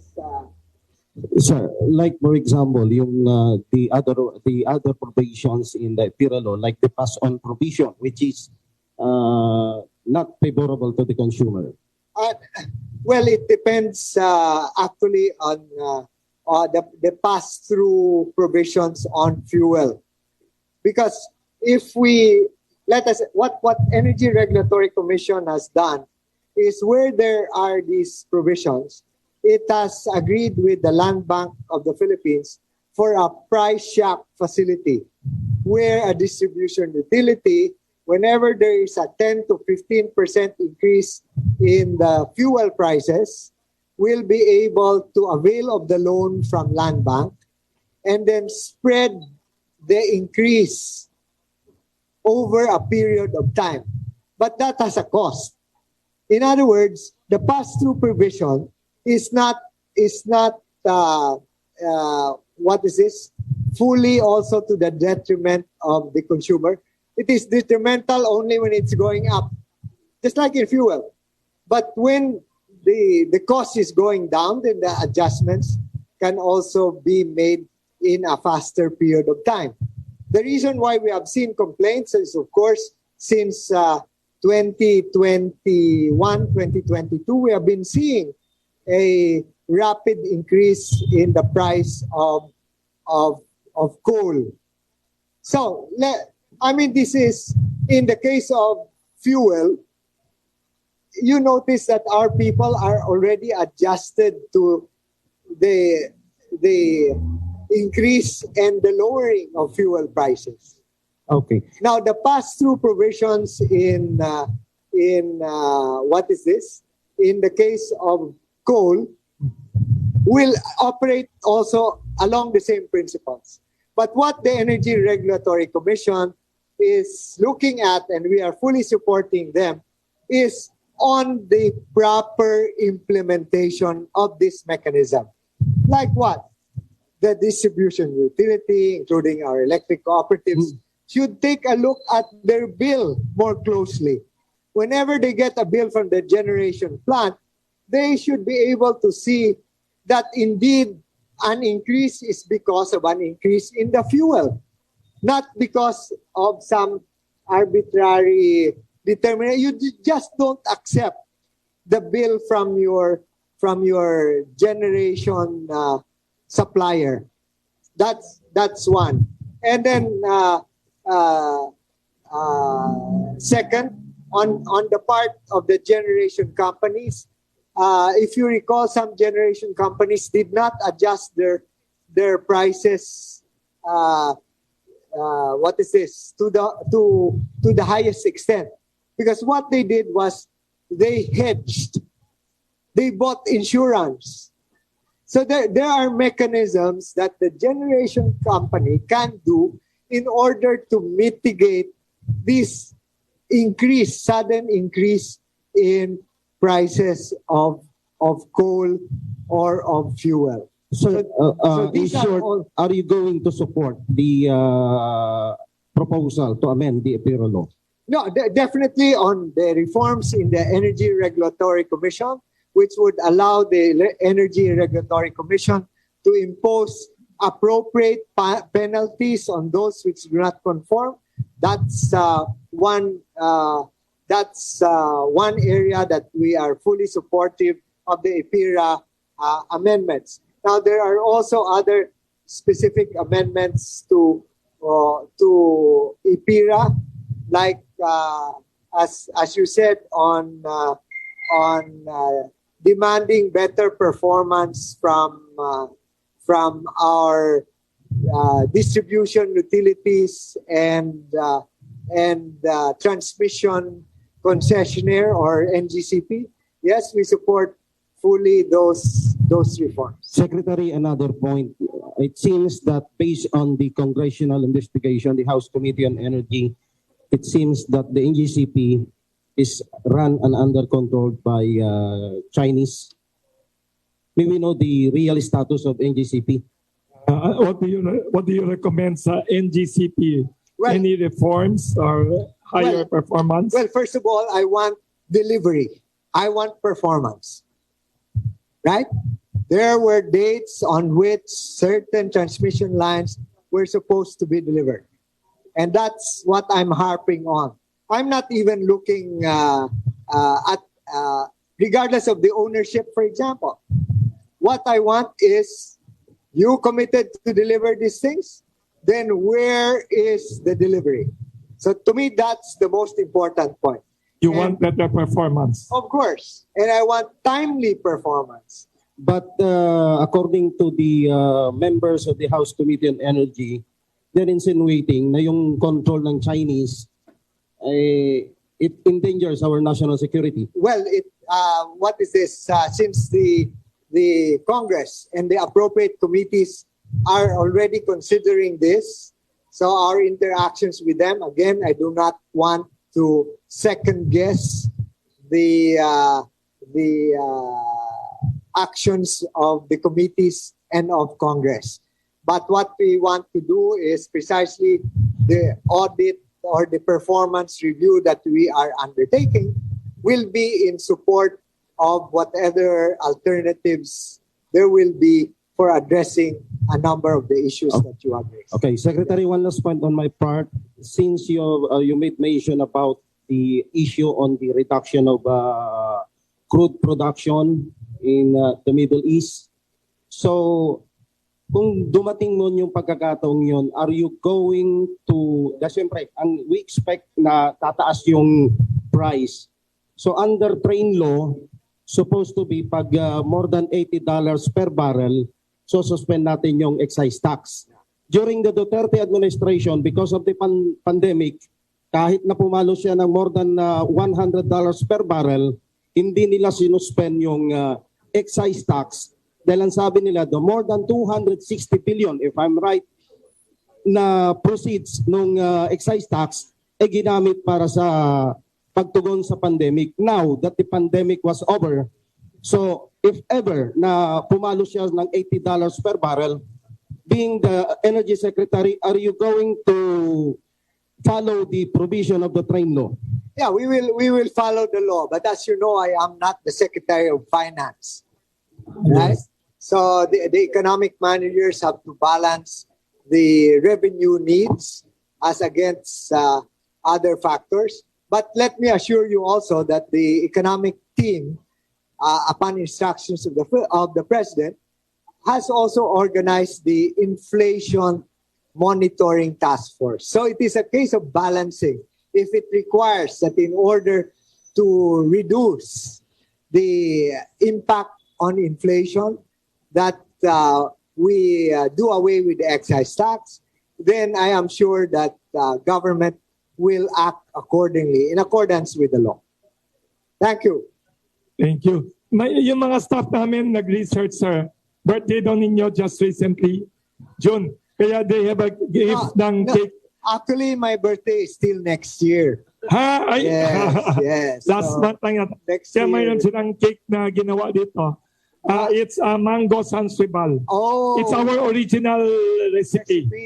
Combination ng mango and the traditional sansibal. So, they want to give this to you. You don't look 60 daw, sabi ng mga staff namin.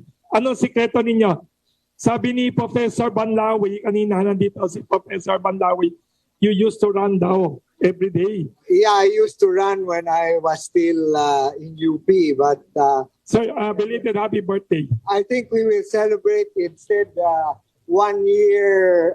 Yes, administration of the President, which is, in fairness, very popular and well-liked by the people and reform-minded. Yes, because of people like you. Okay. So baka we could sing happy birthday to Secretary Lotilla. Sino magaling kumanta? Si Mike.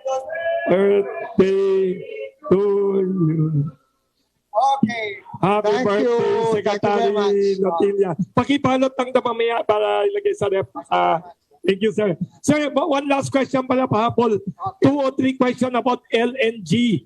Kasi sinabi ni Di kanina, pag tumaas sa kuryente sa Middle East, there's a question here, may nag-text sa akin, di ba LNG is the liquefied gas na imported natin, and Europe is a big importer, especially winter. Palapit ng winter, maapektuhan ba ang price ng LNG that we import, and how will we secure long-term contracts now of import para stable ang price? These are 5 questions, 3 or 4 questions. Yes. So please be assured that this is top of the mind for the President. And that's why he had himself briefed on first developments in the Malampaya. And then second on the importation of liquefied natural gas.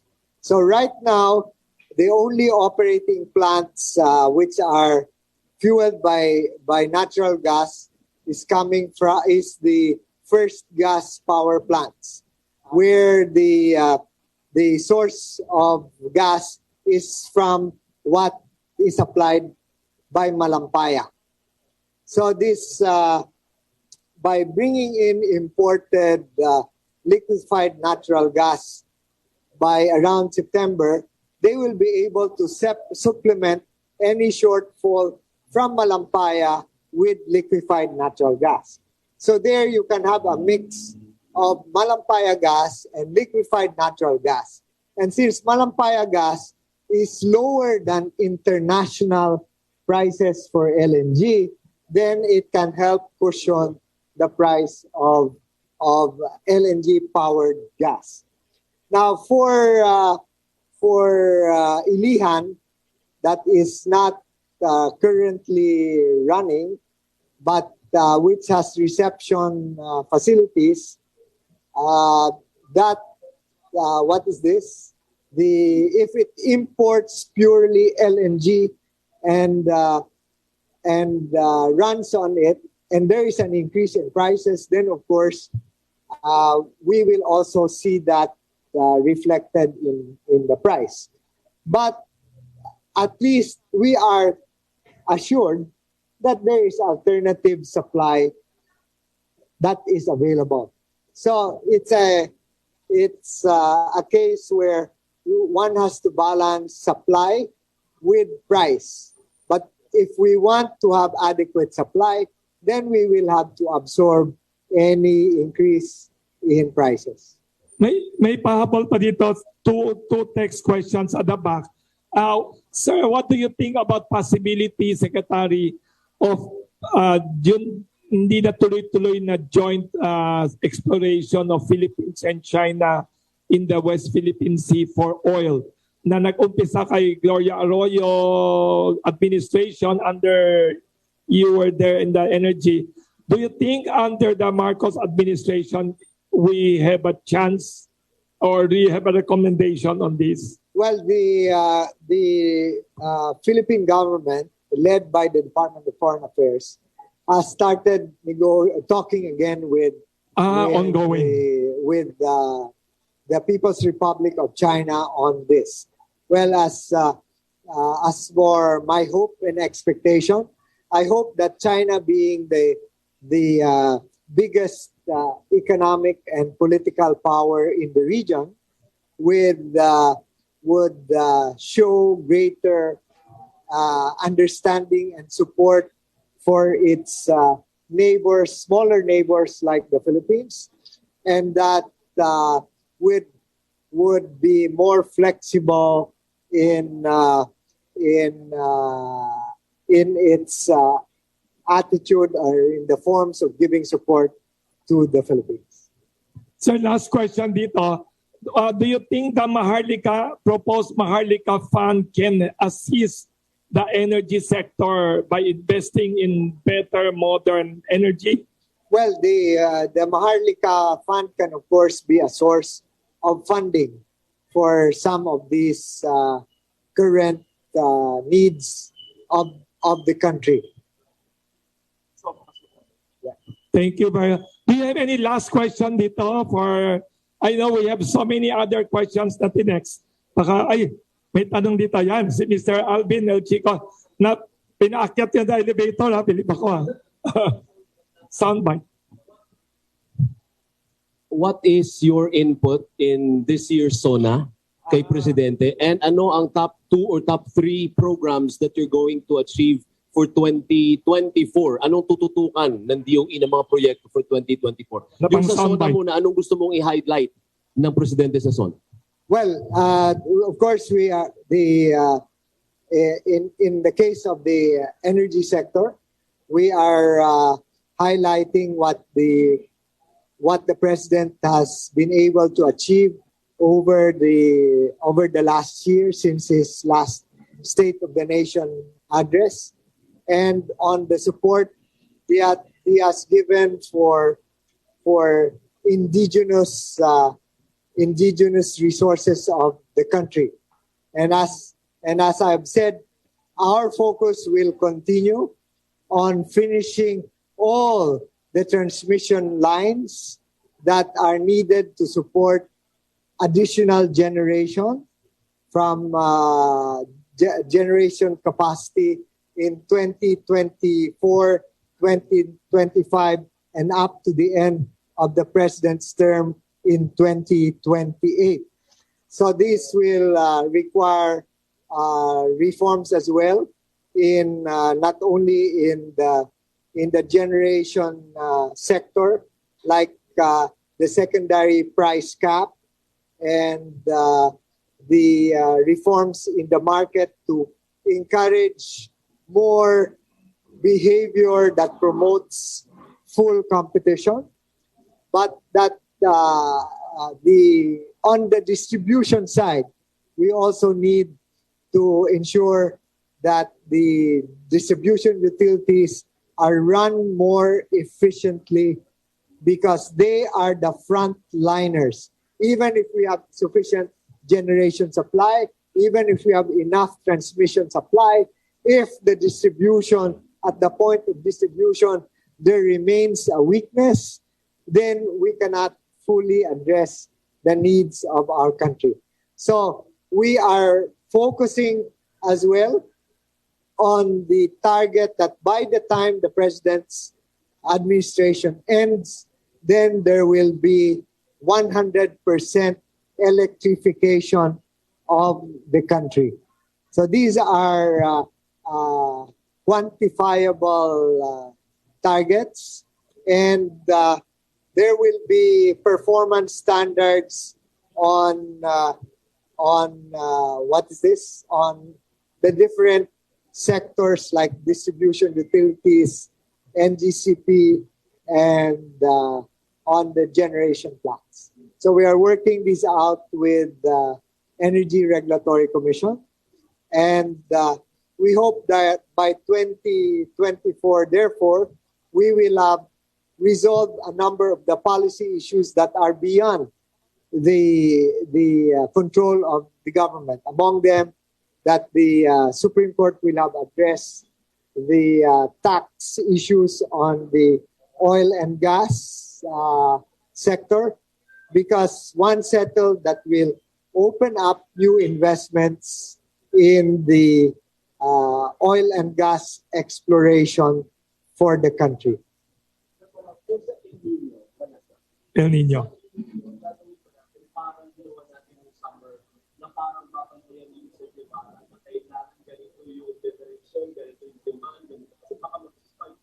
Yes. Now, definitely, we are anticipating those variabilities.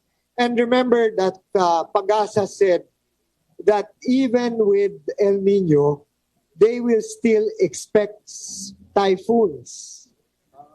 So that the total energy resiliency effort is to address all of these weaknesses. Now, so we have, on the part of the electric co-ops and the NEA, the response time for bringing back, for example, the distribution utility lines. Meralco relatively does it faster because it's a private utility. It is better organized and funded. Our concern is with the electric cooperatives and with the 69 kV lines that are still in the transmission areas that are vulnerable, especially to super typhoons. Kabado ka ba o kampante ka na wala namang brownout because of the need? Well, if it's, as I've said, if it's only a supply problem without transmission and distribution constraints, then we are more comfortable now than we were last year, right? Because of some new projects that have come into line. So I hope that on this ongoing journey of the energy sector, we will have the cooperation of everyone, and we need you in the media to communicate these plans. We need to place hope in front of our people. It is this hope, this aspiration for a better future that will move all of us in the present to do something about it. Let us not allow ourselves to be accused by future generations that their ancestors slept during their time. We have to act, and we have to act now. Ilang percent na lang wala pang kuryente? Sabi nyo, magandang plano, 100% electrification of the Philippines. Ilang percent pa natira? 10%? We have around 96% electrification as this time. So 4% remaining. But these are in the hard-to-reach areas. Islands, mountains? Of course. So this is the last mile, and therefore it is harder. That is your target within this administration? Within this administration, with full congressional support in terms of budget. Yes. We hope to be achieving within the administration. Right. Sir, tingin mo we are saving electricity. Yes, I know.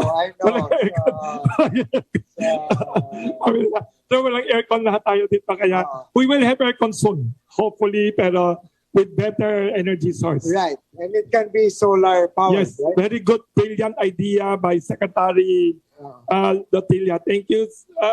Once again, thank you, Secretary Lotilla, for your very sincere, frank, and reform-oriented leadership. Can you give a last message to wrap up everything about the energy in the Philippines and the future of the country? What is the state of the nation in the energy sector in the future? Well, thank you very much, Wilson. We therefore aspire for a more energy secure, stable, clean, and affordable energy future. And we can achieve that only if all of us work together towards that objective.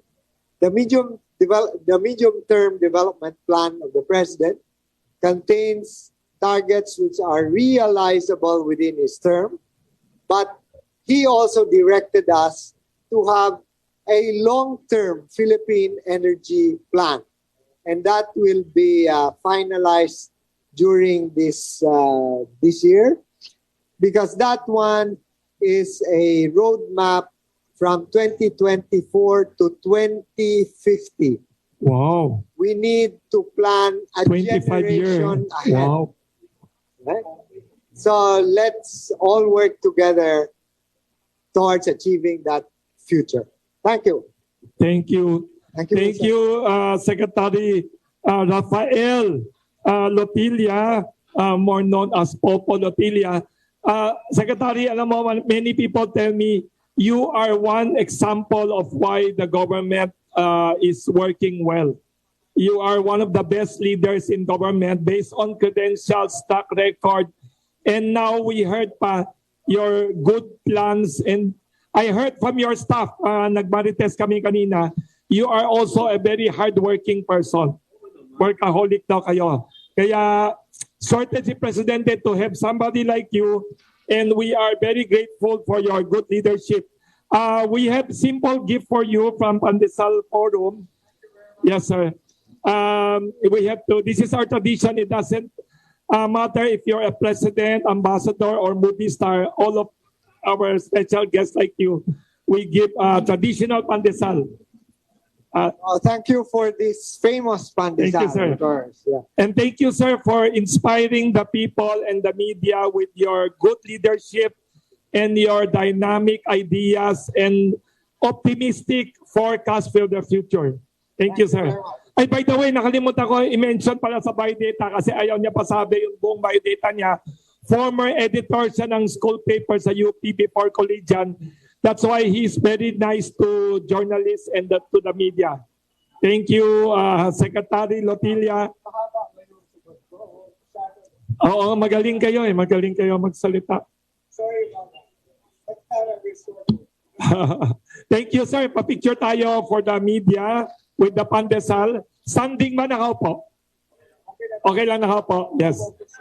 Yes. And then we will have lunch together. Lahat kayo, mga media friends, will have lunch. And coffee ulit. Thank you very much, Secretary Lotilla. Thank you very much, sir. You're one of the best leaders. I read up about you hanggang gabi kagabi. You are very brilliant. Yes, sir.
Dako, nawala na tayo sa widow.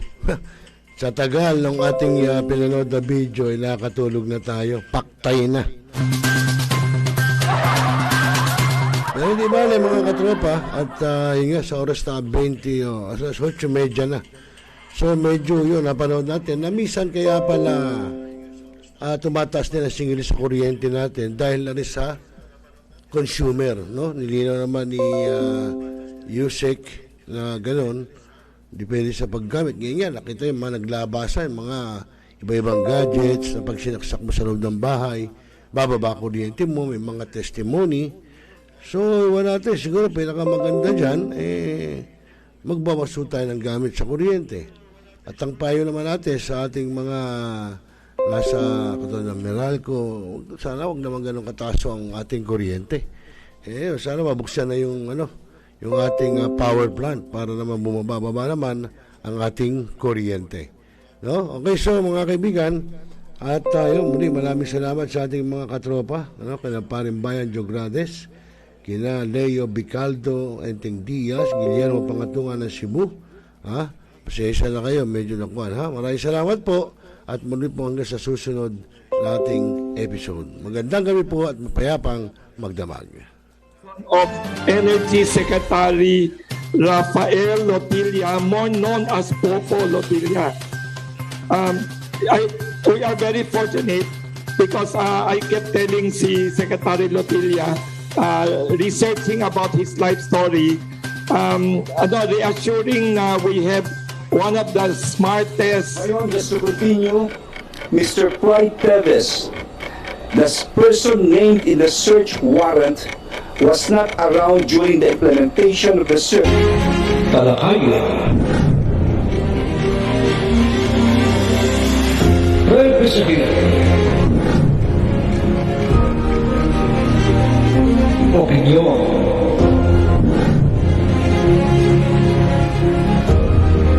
Palawakin.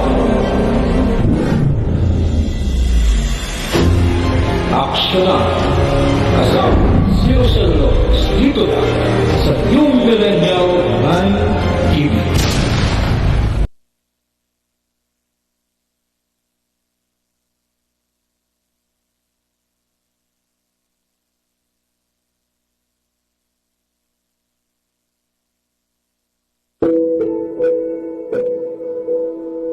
Ikaw ba'y nag-iisa? Nalulungkot? Dahil iniwan at ipinagpalit? Niloko? Nanging minamahal? Kung ngayon, i-type sa iyong mga cellphone, Facebook o YouTube man ang Millennial Online TV.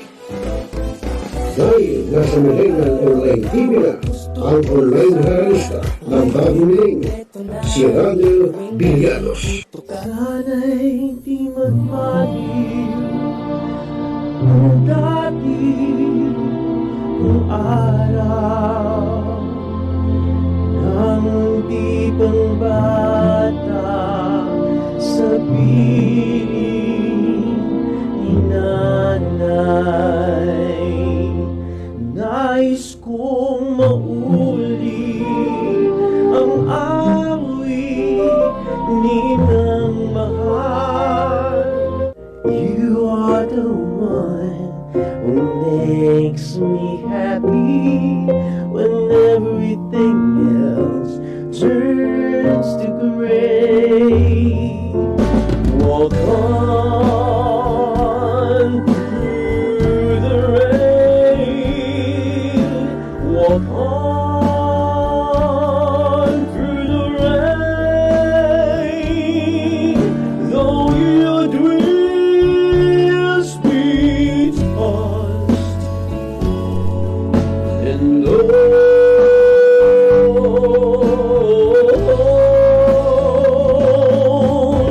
Walk on with hope in your heart. At haharanahin kayo ni Randall ng iba't ibang awitin para maibsan ang inyong inip at kalungkutan kahit nasaan man kayo. Hanggang sa tumanda,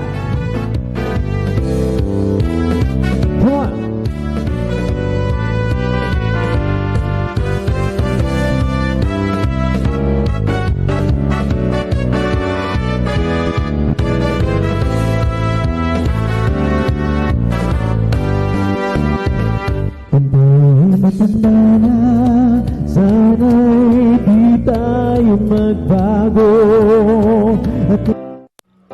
At pwede rin kayong makidulit kay Randwell tuwing Huwebes ng hapon. Ano pa hinihintay nyo mga kamilenyo? Tawag na!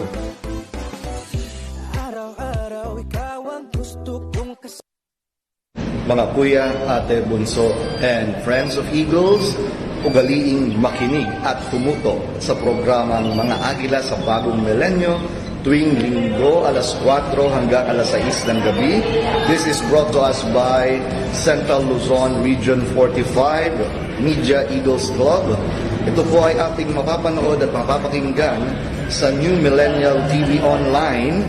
Just type it sa ating Facebook at ito ay ating mapapanood live. Again, Mga Agila sa Bagong Milenyo tuwing Linggo kada alas 4 hanggang alas 6 ng gabi, brought to us by CLR, Central Luzon Region 45 Media Eagles Club. This is Kuya Borge, your Talakayang Agila National Commissioner and Bill Director. Let us continue in sharing the gospel of Eagleism. Deo et Patria, mabuhay ang Agila. Hanap mo ba ay Unwind Ventures? Tara nang mamangha sa mga tanawin.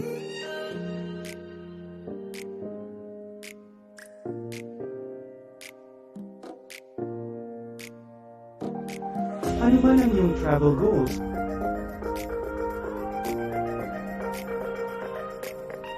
Dadalhin namin kayo.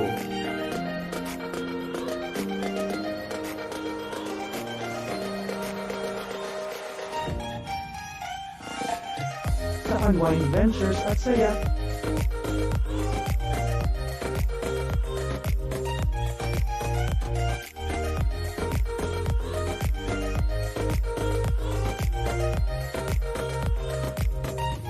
Dito lang sa Wow Biyahe.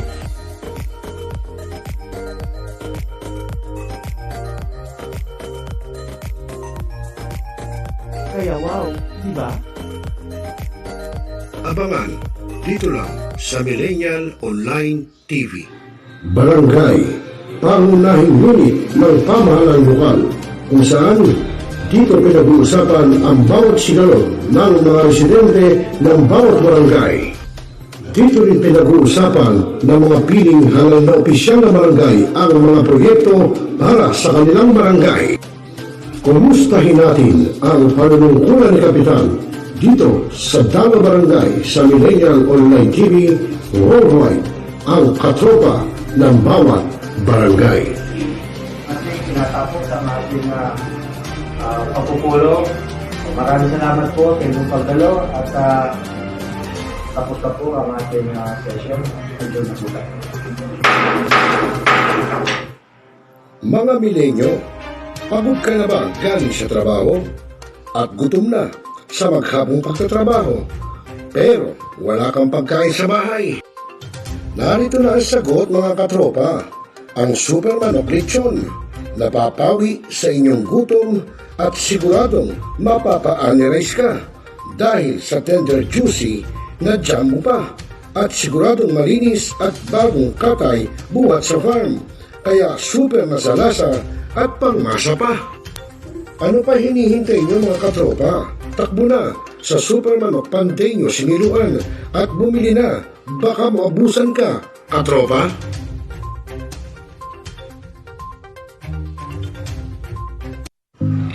Mga katropa, masarap at de kalidad na merienda ba para sa mga dabarkats ang gusto nyo? Kung gayon, narito ang saktong presyo at de kalidad na sarap. Ang Jugnos Master Pizza, ang pizza ng mga original na dabarkats. Ika na, a delicious snack on a powerful price. Matatagpuan sa Malay Street, 1550 Makati City. Ano pa hinihintay nyo mga katropa at mga dabarkats? Sumod na, punta na para matikman nyo ang Jugnos Master Pizza. Nagbabasa ka pa ba ng dyaryo? O nakikinig ka pa ba ng radyo? Kung ngayon, lahat yan ay mapapakinggan nyo na sa inyong mga cellphone. Dahil online na tayo, mga kamilenyo. Kaya manood, makinig dito sa Millennial Online TV. Rider, sumalpok sa Kaya poste ng i-follow, like, subscribe, at i-share na, mga katropa. Hi, this is Hilary Gadon. Nananawagan ako sa ating mga katropa, no? At mga kaibigan, mga kababayan, na palaging tumutok sa Millennial Online TV. At yan ay pinangunahan at yan ay pinangangasiwaan ng aking kaibigan na si ROCEL. At ang mga nanunood dyan ay hindi bobo! Mga kababayan, ang pambansang awit ng Pilipinas. Kayang mag-ibig, telas ng sinakalan, alam ng puso, sa dikit mo'y buhay. Upang hinirang, tuyag ka ng mag-ibig, sa mandulupin, di ka pasisigil, sa nagatang tutok sa simoy at sa langit mo pagaw, ay ginatang tulad, awit sa pagkayang minamahal. Ang isang lang matawad mo'y tagumpay na nag-iingin, ang bituin at araw niya kailan pamay di mag-iingin. Lumang ang araw ng warhagin pagsinta, mo'y langit sa piling mo. Ang inigaya na pagkay mga akin, ang mamatay ng dahil sa'yo.